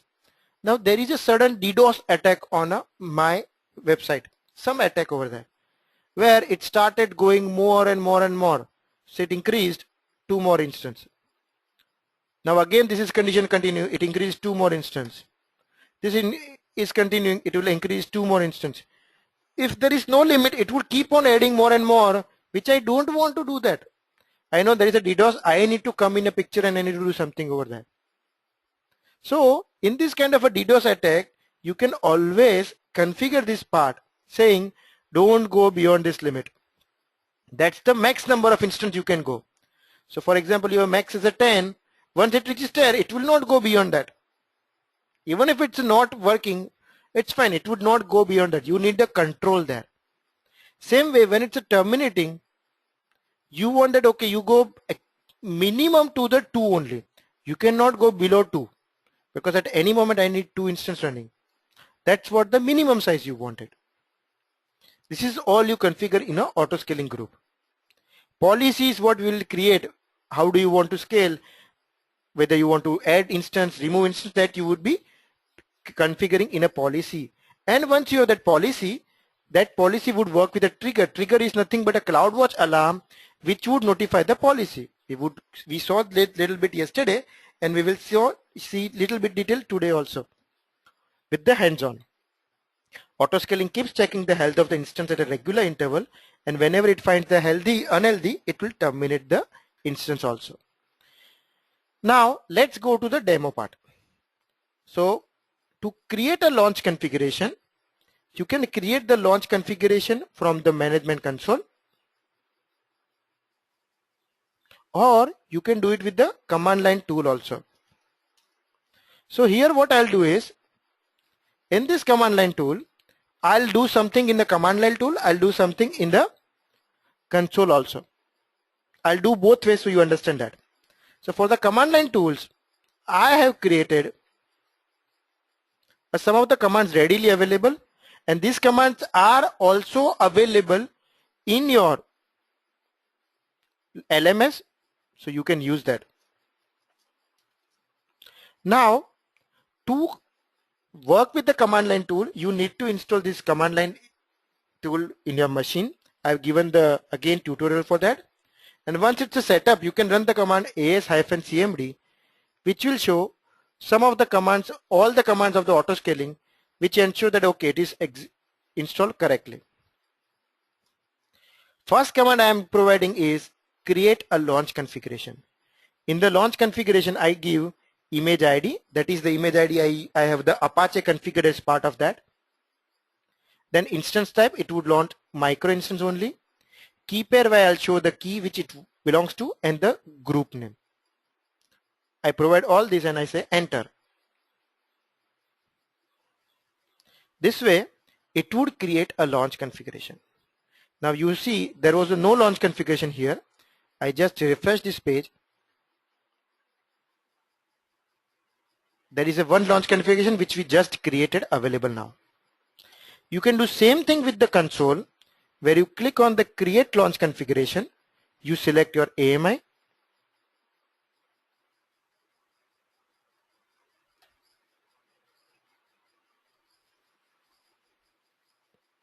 Or in the next part, I have two exercises. I'll show this with the console also. Now, after this, you can check the console also with the command as describe launch config. If you want to provide the region name, because if you are working in any other region than the US standard region, you can provide the region name. If you are working in a region name same US standard, you don't need to provide that. By default, it would be US East region only. So it has created a launch configuration for me. Now, next is create a auto scaling group.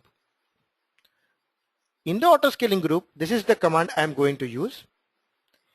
AS create auto scaling group, where I give the name of the group. I attach a launch configuration with the group. I give the availability zones here. Which all availability zones it supports. I give the minimum size. That is, the minimum size is 1. Maximum size is 3. So it can have minimum 1 instance, maximum 3 instance, and desired capacity. Desired capacity is a command. It says currently how many instances do you want to run. So this is the desired capacity, and we will see that also in demo very soon. Once it is created, it will immediately start launching an instance for me. I'll just go and paste, describe the auto scaling group. It will show that it has started launching one instance for me, which is in a currently pending state because it's a launching as of now. It has launched in US East 1A. Remember, we are not covering ELB as of now. ELB I'll come in a while. But if I go to the auto scaling groups on the left hand side, you will see I have created one auto scaling group. I can also create with the command line console saying create auto scaling group. It will create here. Same way. I'll show that also in a while. It will show scaling history. So it's creating a new instance for me. There is no policy as of now, but instance it will show it is launching one instance. When I go to the EC2 console and I show the instances, it will show that one more instance is coming up here. That's the new instance launched by the auto scaling group. Everybody clear how the what auto scaling would do? Automatically launching an instance for you. Right? Everybody clear till now?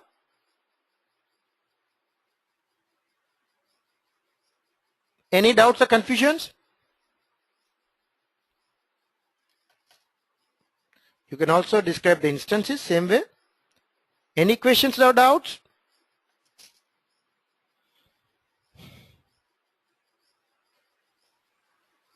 This would say it's now in service. It's a running instance.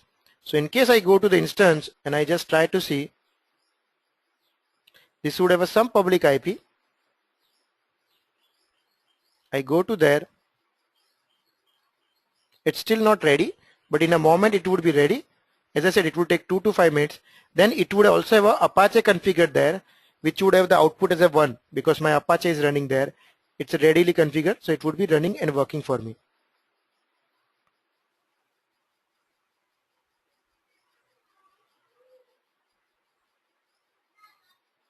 So in a moment you would see, we just need to wait for a couple of minutes more.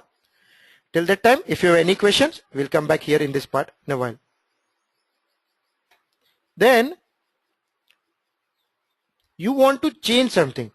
we talk about the manual scaling, right? In the manual scaling, I said when a constant growth, you added a new tenant and you want to launch a new instance, you want your own control. The easiest way is change the desired capacity. When you change the desired capacity to 2,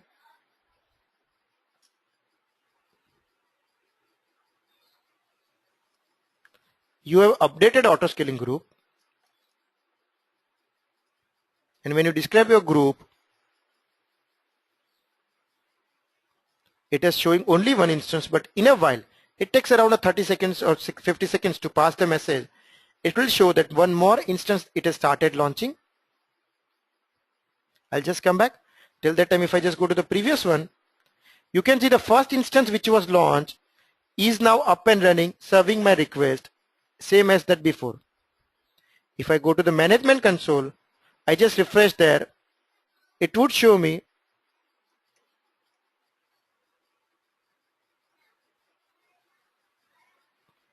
in a moment. It will also show that one more instance is going to launch soon. I just need to wait for a while, little bit.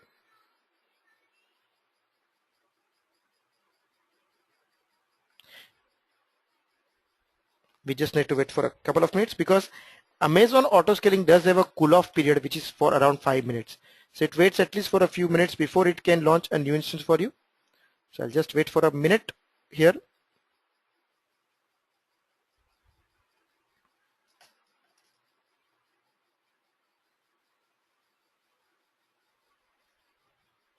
We need to wait a little bit more because one instance was already in progress, so it's there.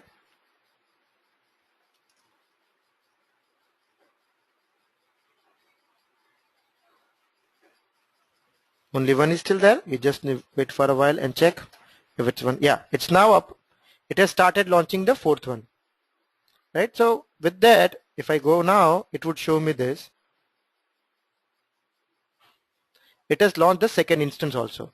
When I change the desired capacity to 2, it has launched the second instance. But most important part is it has launched in a separate zone.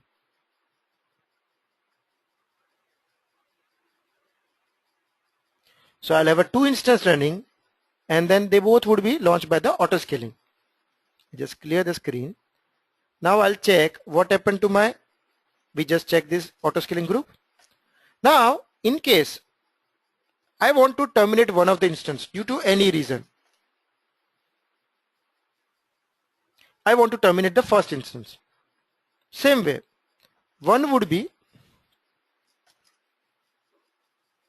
I change the desired capacity to 2, 1, but it would delete one of the instance automatically, or I can specify the instance ID here also saying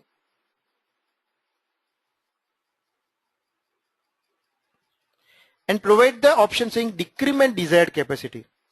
When I say, see currently my auto scaling group, when you see, has minimum size 1, maximum 3, and desired capacity is a 2. Now I want to change the desired capacity back to 1. So I enter this command. It says, do you want to continue? I say yes.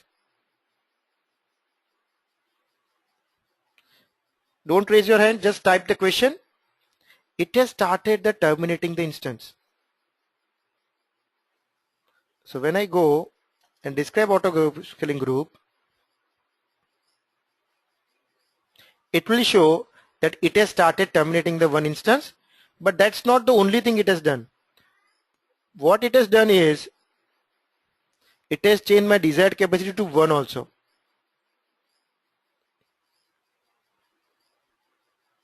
Now I want to run the same command again, but with the second ID.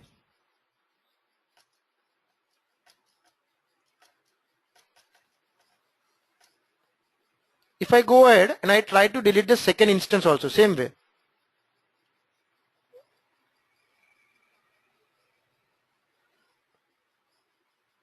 What should happen in this case?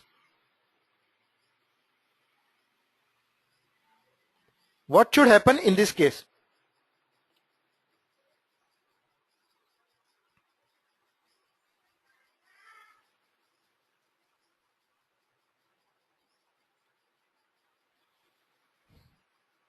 Any guess what should happen in this case? Would it terminate the instance? It would not. What would it do? It should, right? Yeah, it should.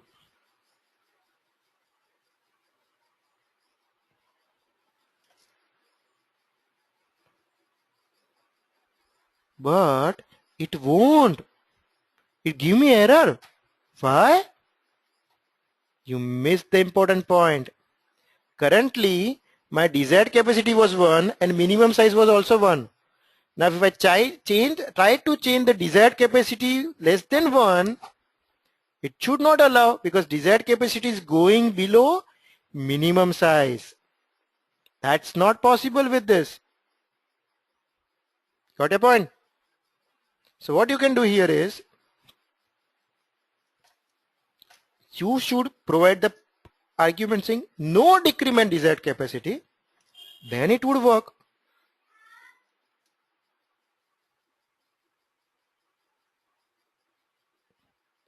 It worked. And now what would happen? It would delete that instance and launch a new instance for you automatically. So it has started terminating that instance, and in 2 minutes you would see it has started launching a new instance for you also.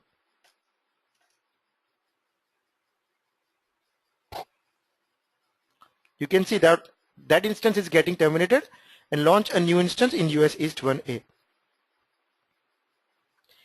Clear with the concept, how it works? We see here, we show that everything here in console.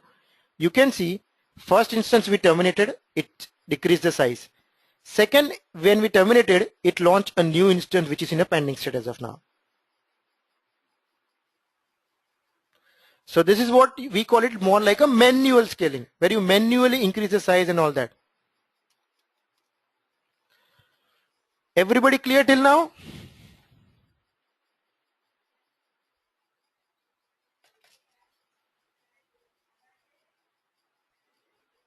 Now I just change the desired capacity to 2 for my future reference.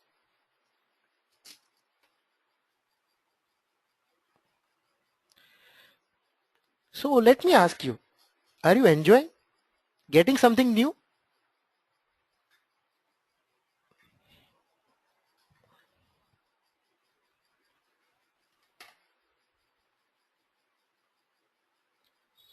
Okay, at least a person, great.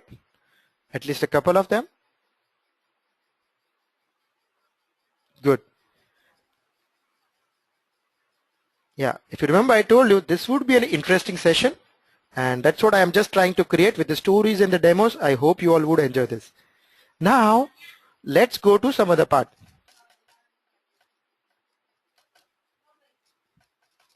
Scaling based on the policy. How would the policy, remember we talk about the policy saying that okay, whenever you are something more than that, something less than that, you should do this. Now for the policy, what do you need? You need a CloudWatch alarm. Remember yesterday we created an alarm first, and in the alarm we were setting a action. So we create here one policy first. I'll do both ways. I'll create from the console as well as from the here, both ways. So this is what I'm creating a policy where it says AS put scaling policy. This is you are creating a policy for my module. This is the name I'm giving, for which you need to do it for the this auto scaling group.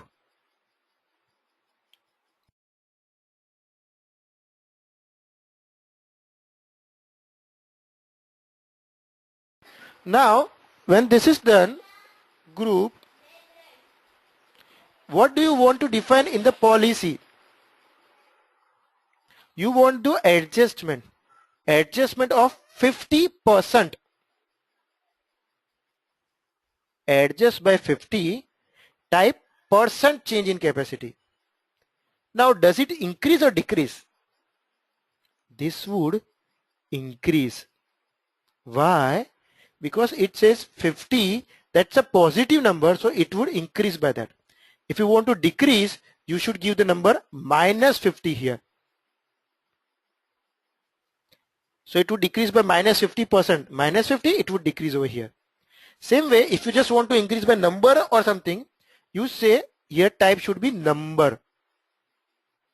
I'll show that both the things. So currently I'm creating a policy where I say adjust by 50%. It creates a policy and gives me Amazon resource name. Amazon resource name is nothing but a huge long, around 30-40 characters of 60 characters long, a name given by Amazon to identify this policy. I need to attach this resource name with a CloudWatch alarm. So let me create a CloudWatch alarm. Don't worry if you are getting little confused. I'll show in the console also, which would help you. I'll show both the ways, but it's some of the things are more powerful with the command line, so I'm doing here. Now I'm going to create an alarm. Where in alarm I say mon put metric alarm, where alarm name is module 3 for the CPU. What is this alarm doing? This is the description, and here I provide metric name. When CPU utilization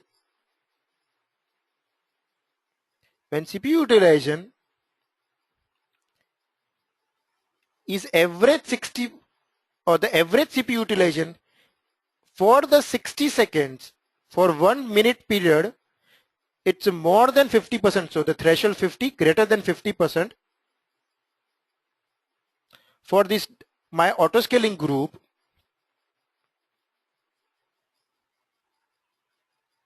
for 20 such periods, one period of 60, and for 20 such period, when it is more than 50%, take the action of auto scaling policy.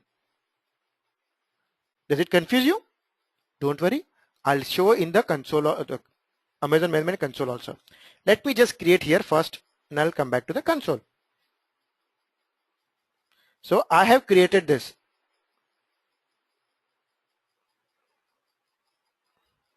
So Lohit says, what is the programming language used to develop these command line tools? This command line, Amazon provides the two kind of a command line tools. One is which I am using is a Java based. Amazon has also launched recently the new APIs, which is a Boto or Python based, which you can also use that. Now let's do in the console automatically. So I am in an auto scaling group. I want to create a policy. I created one policy. I'll create one more policy. Let me get the name. Policy name would be auto scaling in decrement.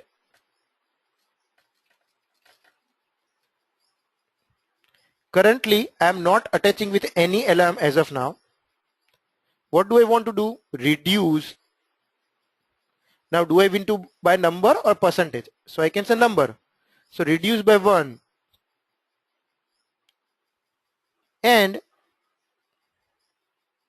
that's it. I say create. It has created a scaling policy for me, which removes one instance. I want to modify it. I say reduce and then wait for the 10 seconds. This is a cool off period, so it would wait only for 10 seconds after this. Then after this, I want to attach this policy to my CloudWatch. So I go to the services, I go to the CloudWatch.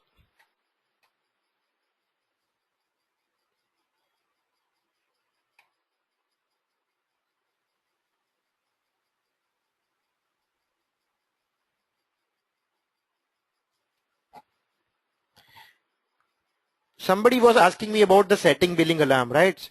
So you can just go to the alarms, say create alarm, select the billing metric, select the charges, estimated charge, click on the next, give the name, description, and whenever alarm is more than 1, it should notify me. Clear?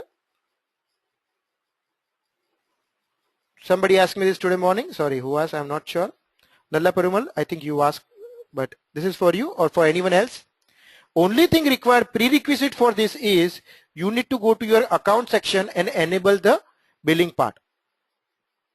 In the preferences in the account section, when you go to the accounts from here, billing and cost management, go to the preferences and enable receive billing alerts. Then only you would be able to achieve this. Now I'll create alarm for my CPU, right? But I want to create for the auto scaling group. So I select here auto scaling group.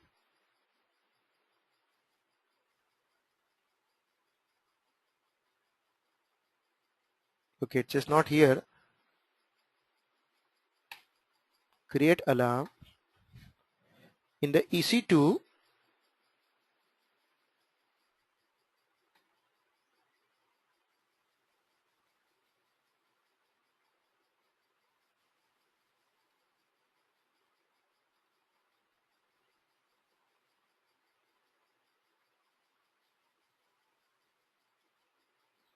Yes, here by auto scaling group, I select this, that for my auto scaling group CPU utilization, I click next.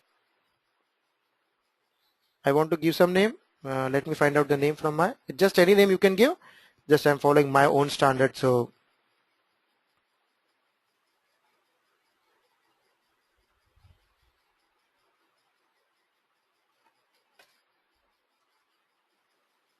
just give for my reference this name.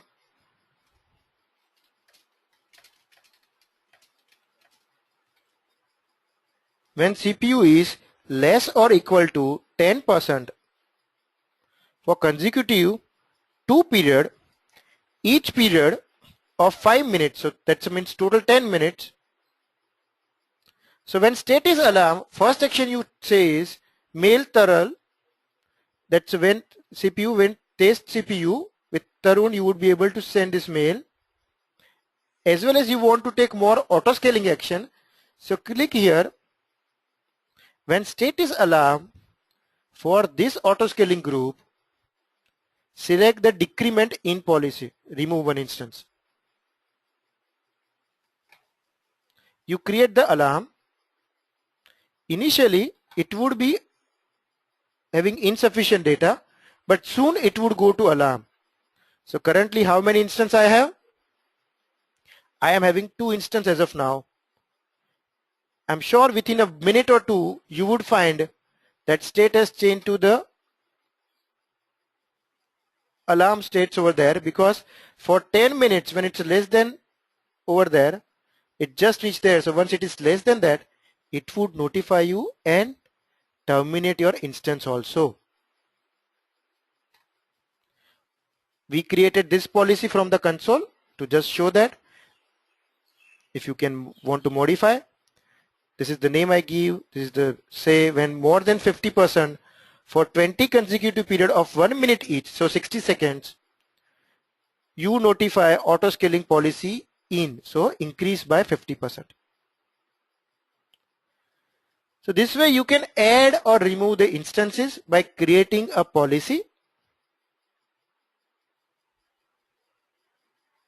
So when it's 10 minutes, again, I guess I give little bit more time. I can give just 5 minutes or 2 minutes also. So it would take action much faster. So it is now in an alarm state because it's 2 minutes it was there. It has raised this. It has raised to the alarm state, and when you go and try to see this, you would see it has started terminating one instance automatically. It has started terminating one instance. It will say it has started terminating one instance. It will not go below this because desired is still 1. Sorry, minimum is still 1, so it will not go below this. So this is how automatically it will work. Scale up, scale down, automatically your instance is here. Right? Does it make now sound how it works? How it will be scaling up, scaling down, automatically everything? If you want to show, if I want to show you the scaling up part, I can just tweak the numbers here. Now, for example, I say for 6 hours when this is the scale down I change to the 6 servers as of now. So it will not scale down anything as of now. But in a scale up for launching a new instance, I modify this saying whenever it is greater than 1% for one consecutive period, at least for 1 minute, launch an instance. Just for our testing purpose. It's still very low, so it's almost 0. Now it's a 0.37, so we just need to see if it goes little bit above.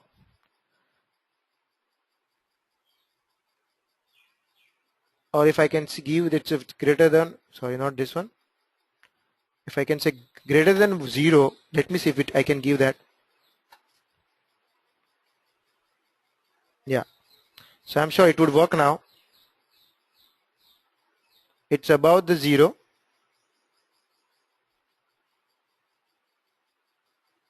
So it will check for a minute and then hopefully it should work. If the 0 doesn't have problem with the Amazon, generally it shouldn't have, but oh no, it did. It automatically changed to 1 or what?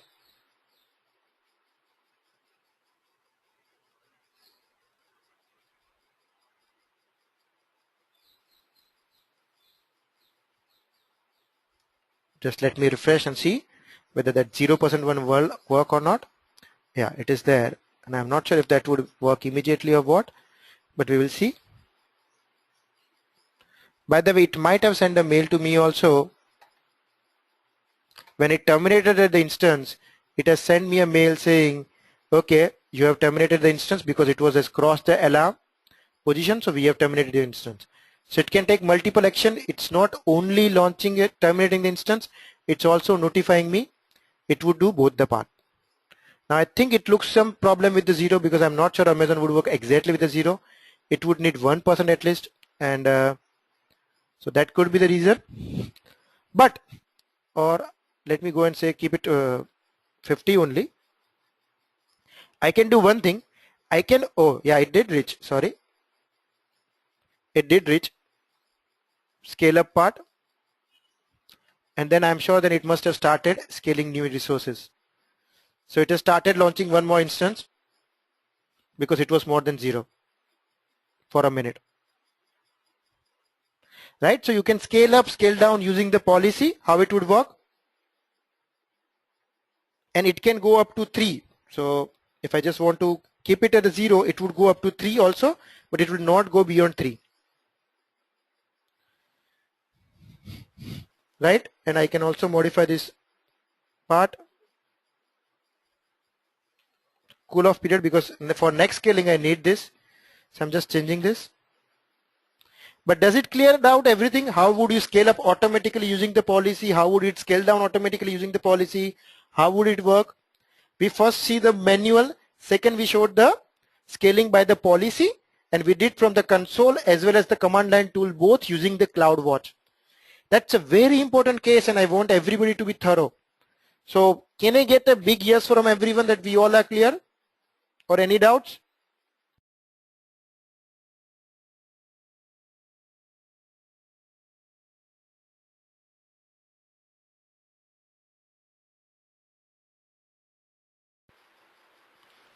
Great, at least 6 years helps me. I'm not sure about the other 10, 12 or more.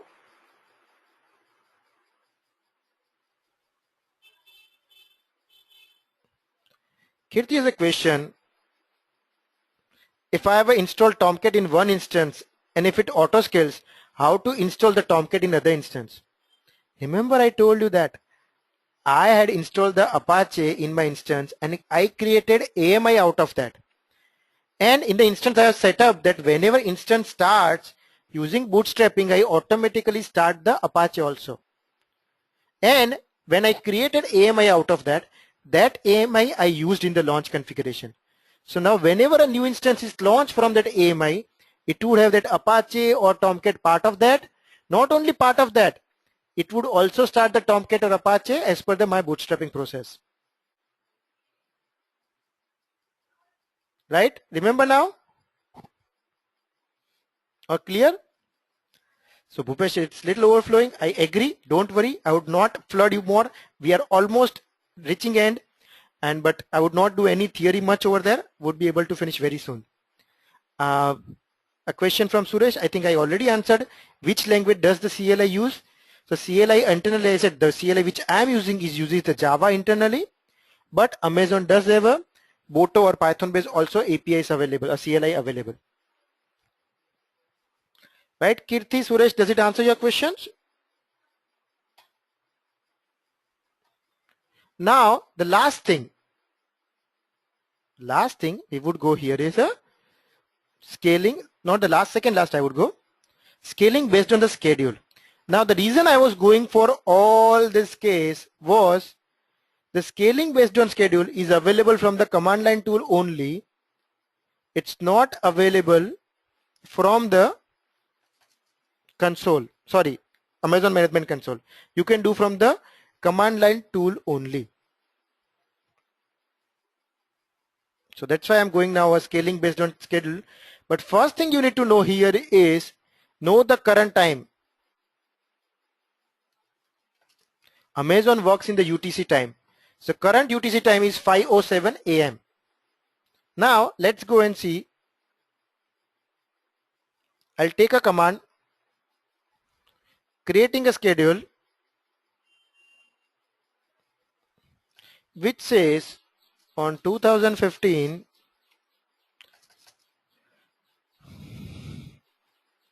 second month and 22nd Feb at 7:10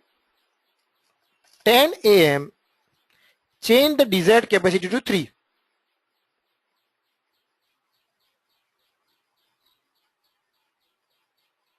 I should have a 02, or is the date pass?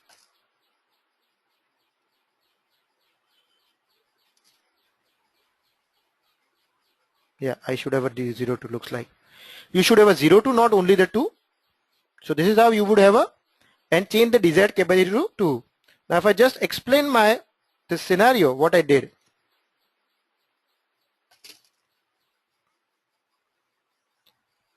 Currently I have 2 instances running, and I set up, sorry, I'll show my groups as well as I might show my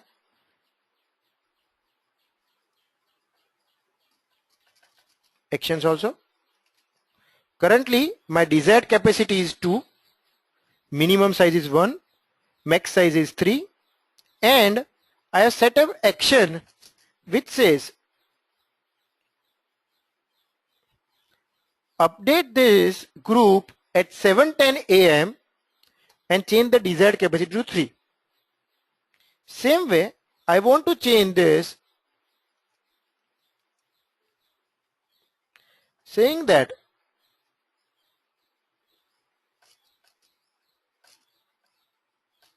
at 7:15 AM, change the desired capacity to 1.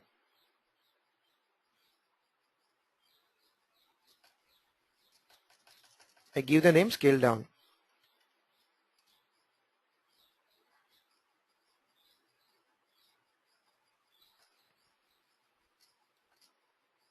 So when I describe the actions, I have 2 actions as of now. One action at 7:10 AM, change the desired capacity to 3. One action at 7:15 AM, change the desired capacity to 1. Now it's almost reaching 7:10, so we just wait for a few seconds.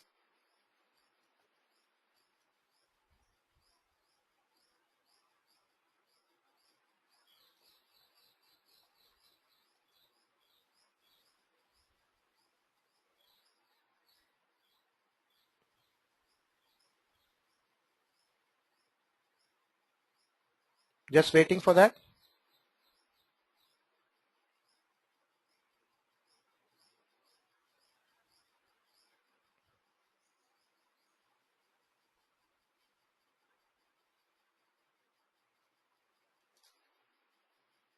It's waiting. It has gone. It has not come back, the response. I'm just waiting for the response also. It timed out. I'm trying again. Okay. It's still not exactly 7:10 yet, so we just need to wait a little bit while over there. But I'm sure as soon as it's just a few seconds left. Let me see the UTC time. It's almost, sorry, it's a 5:10. It's my mistake. I should have said the 5:10. I was just thinking what happened.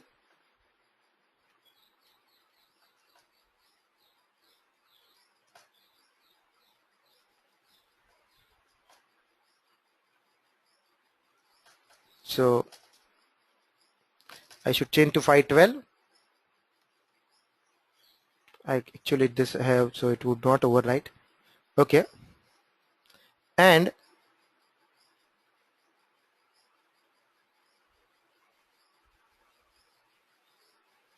I'll say 5:17.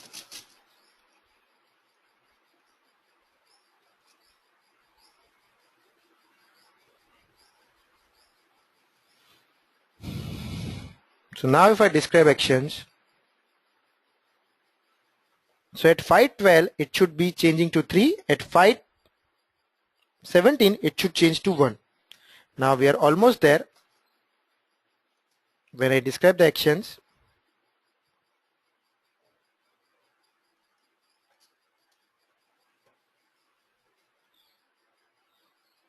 it shows only one action now. Reason, it has already executed the first action.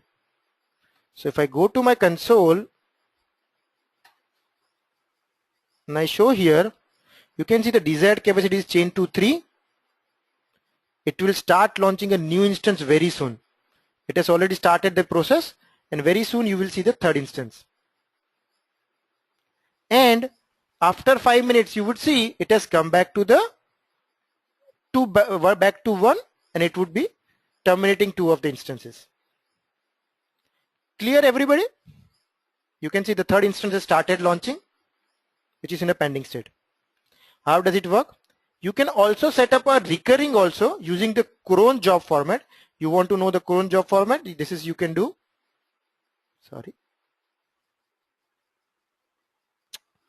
Sorry, yeah. When you want to see the cron job format, you can go to this wiki and see the cron job formats. Here what you need to do here is provide, instead of time you give this recurrence value. Okay, so cron would have a value of each and every, that is the which month, first, third and sixth month at 6 o'clock and 0 minutes it would be doing something.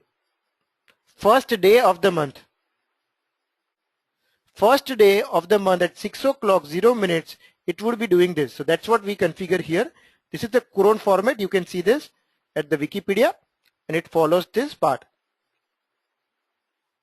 And you can change the desired capacity, so it would be recurring then. So this is how the schedule would work for you. And we'll see in a 5 minutes it would be deleting all the schedules also. Now last thing, let's see how it works with the load balancer. So for the demo part, I'll create a launch configuration here where I'll select my AMI.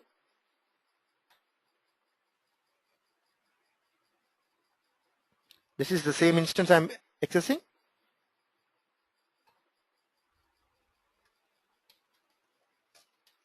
I'm giving some name. Okay. Does it use IAM role? No. Do I want to enable the detail monitoring? No. In the advanced, and I don't need any other advanced options. I go to next step, add storage. This would be standard magnetic volume. This is fine. Security group, I would use the mine.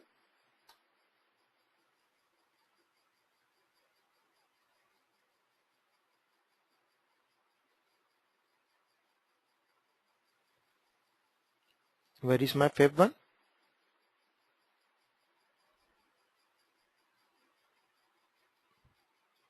Why can't I see my Feb?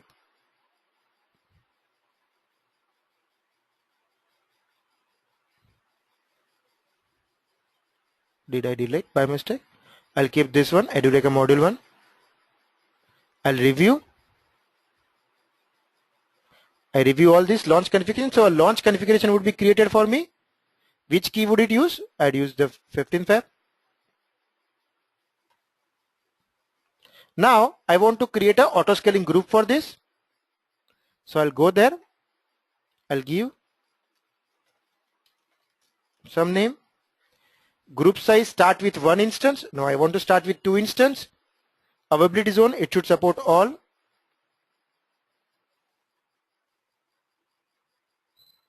In the advanced details, I want to say this is the cool off period. I want to keep it only 50 seconds as of now. Do I want to receive traffic from the load balancer? Yes. I want to attach with the load balancer. And I configure the scaling policy. Do I want to configure the policy as of now? No, keep as it is. Future I can configure this.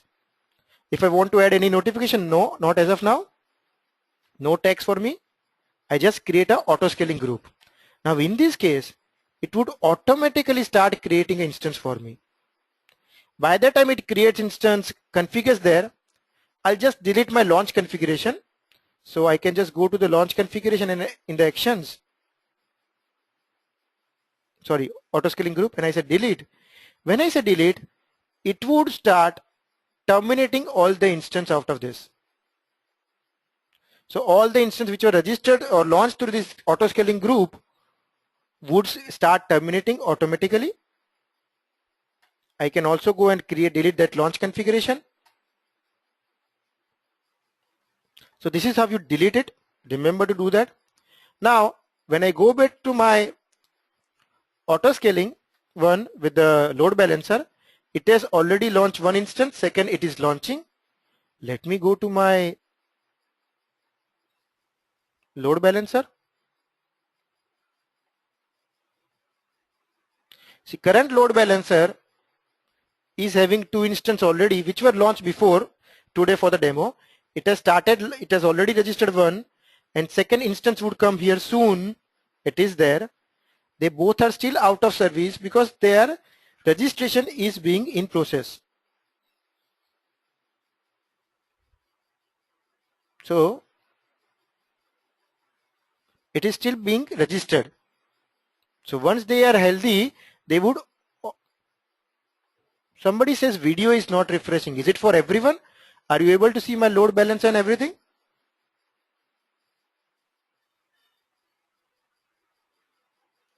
Okay, I think it's for everyone. So Bhupesh, I'm not sure. It might be at your end because others can see my load balancer and other parts. So this is in registration state, and in a 2 to 3 minutes, you would see it has registered over there. So we will wait for 2-3 minutes. This is the demo I wanted to show you. Now what we'll do here is we'll finish some of the pending theory, which is very less, not much over here. So where is the auto scaling ideally suited? Auto scaling is ideally suited for the web tier, app tier, but it's not for the database. Can I use the first thing? Can I use load balancer with the database? Can I use load balancer with the database?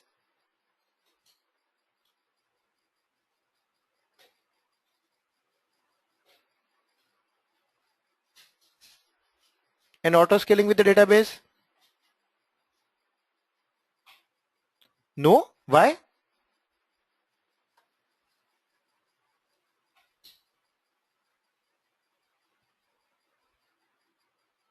You can use, right?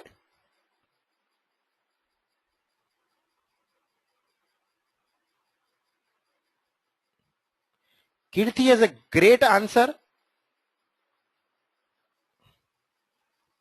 Ideally, it should not be used, because what would happen that when you send a traffic to data, you would not know that if the traffic comes to 1 or 2, it would have a persistence issue, because you are writing a data insert into database employee table.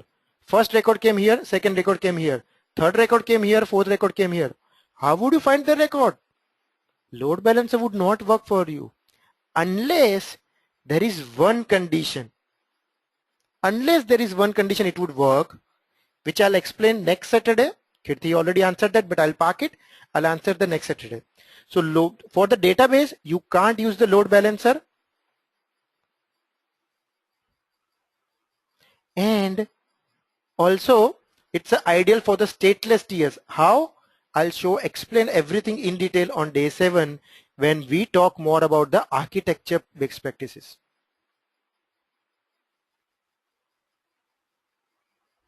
But same way for the auto scaling also, you can't use the database, because if it is due to scaling, it created a new node, new server for you.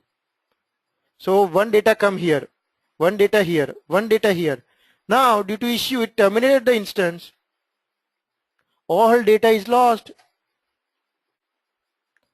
Load balancer is or auto scaling is not ideal for the database tier. We will see a little bit more on day 5 and in detail on day 7 how do you handle all these cases. We talk about these 3 scaling cases: manual, scaling by schedule, scaling by policy. We talk about how it would be working, all that. Just a little point to note, scaling in depth, it's not recommended to scale up and scale down so frequently. We talk about that spiky nature is not recommended. In sometimes if you want, you can suspend or resume the auto scaling policy also, activity also. When you are deleting the instance or auto scaling is terminating the instance, which instance should it terminate first? For that auto scaling, you can configure a policy with the command line tool, where if you say delete the oldest instance first, this is by default, or delete the newest instance first, or instance with the old launch configuration where you have updated launch configuration, or instance which is near to billing hour, terminate that one because it may cost me more. These are the different policy you can configure for the termination of the instance. Going little bit, EBS back AMIs are faster to boot than the instance store back AMIs, but EBS back AMI would cost you a little bit more. When you use the auto scaling group, the instance launch would have a same size, they are from the same AMI, and you should use the bootstrapping to start your web server, app server inside that. You can use the spot and reserved instance with the auto scaling. It can span across multiple zones, we saw that. It can work with the ELB, we saw that. It can work with the GUI and CLI, we showed that. Auto scaling keeps checking the health of the instance. Whenever it finds the instance health unhealthy, it would terminate the instance. Whenever it finds if it's a complete ELB is unhealthy due to any reason, it would mark all the instance of the ELB unhealthy and mark all instance also unhealthy as part of that.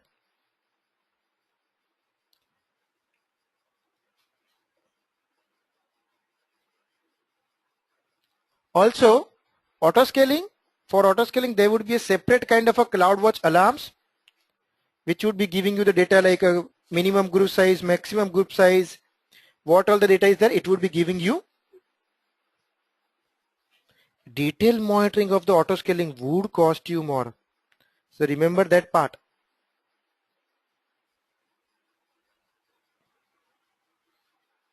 So this is the scaling guideline, a few things you need to follow. Remember, do not scale your database with auto scaling, we talk about that. Do not store your critical files with here, because if the instance get terminated, your all data would be lost. If there is something like a log file, some files generated temporarily, keep moving them to S3 at a regular interval, else you would lose the data in this case. If you want the audit trail of the records, keep moving those log files, everything to the S3 at regular interval. You should manage your sticky session very well. Remember I said, if it launches a new instance or terminates the instance, your sticky session would cause a problem, because if the instance is terminated, some data might be lost here. How do you overcome this? One thing is connection drainage, I explained. The best is stateless design, which I will show you on day 7. How do you create a ELB? We showed that you can do with the command line tool also. How do you create a auto scaling with the policy and the auto scaling launch configuration? This is also I showed you in the command. How do you create a auto scaling group? I showed you the command. How do you achieve the manual scaling by changing the desired capacity? I showed you that. We change by the scaling based on demand using the policy and CloudWatch alarm. We did that. We change by the scaling by the time. We did that. So these are the now assignments for the ELB and auto scaling. We did most of them. I would request everyone to try on your own. These are some of the auto scaling we did. We did most of them. And I would request everyone to please plan out this.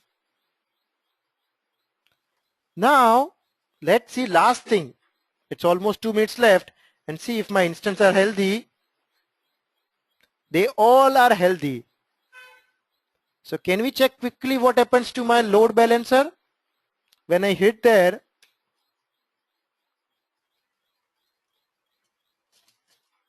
first time 1, second time 1, third time 2, fourth time 1, fifth time 1, sixth time 1, seventh time 2, eighth time 1. That means 75% cases it goes to 1. Why? Because now I have 4 instances. Out of those 4 instances, 3 points the output as 1 and only 1 points the output as 2. I would request everyone, if you have the URL available, please try out. I'll ping the URL again to everyone to fine tune at the final check this part.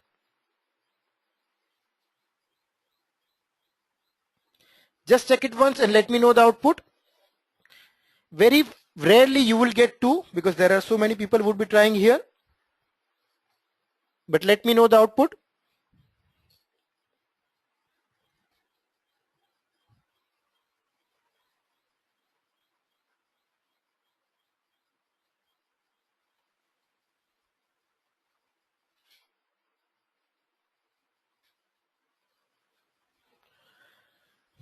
Yep, what is the output?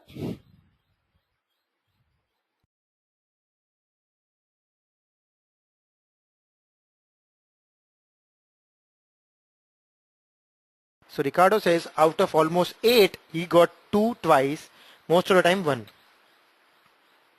Anyone else? So does it give you now how ELB works with the auto scaling? How would you scale up automatically? How would it register with the ELB? So Muthu also says mostly 1, one time 2, right? So everybody clear with the concept of the ELB and auto scaling? How it would work, how you can use that, everything?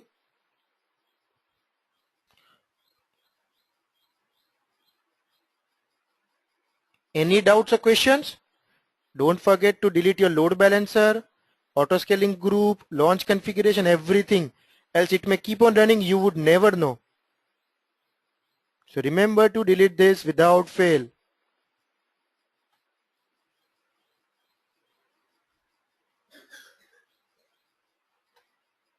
And after that, any instance which will launch independently, I'll terminate those also. So everybody clear? Any doubts or questions?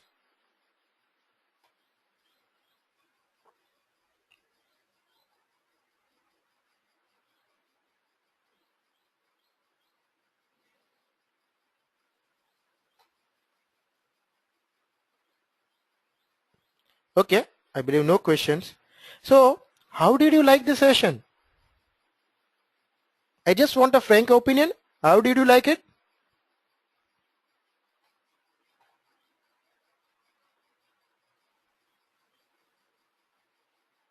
Thanks, Padmanabhan. Anyone?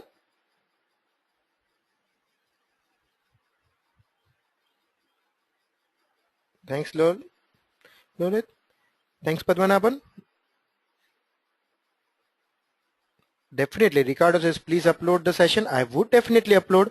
Hopefully by tomorrow you would get this, and might be little before that.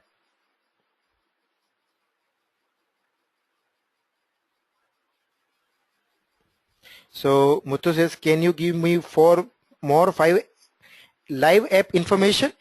See, the live app information, I would tell you, the The Red Bus uses this. ITC, which is one of the famous on the US, uses this. Netflix uses this. NDTV uses all this. So they all are using auto scaling and everything to scale up, scale down, everything. If you remember in the first day I said that give the case studies. You'll find everybody is using auto scaling, because when you want to work with a scale, you need the load balance and you need the auto scaling. There is no way around this. Right, Muthu? You need to use it. I just give this information because I thought this would be just give you, I wanted to create a story. So I wanted to plan my session around a story so you understand how it would be helpful for you.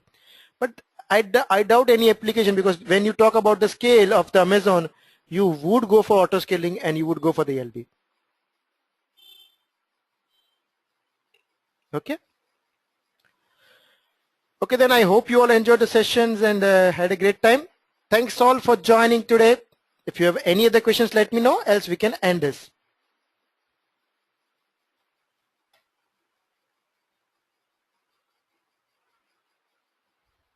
Perfect. We are ending at the exact time. Thanks all for joining today. And have a great time. Bye-bye.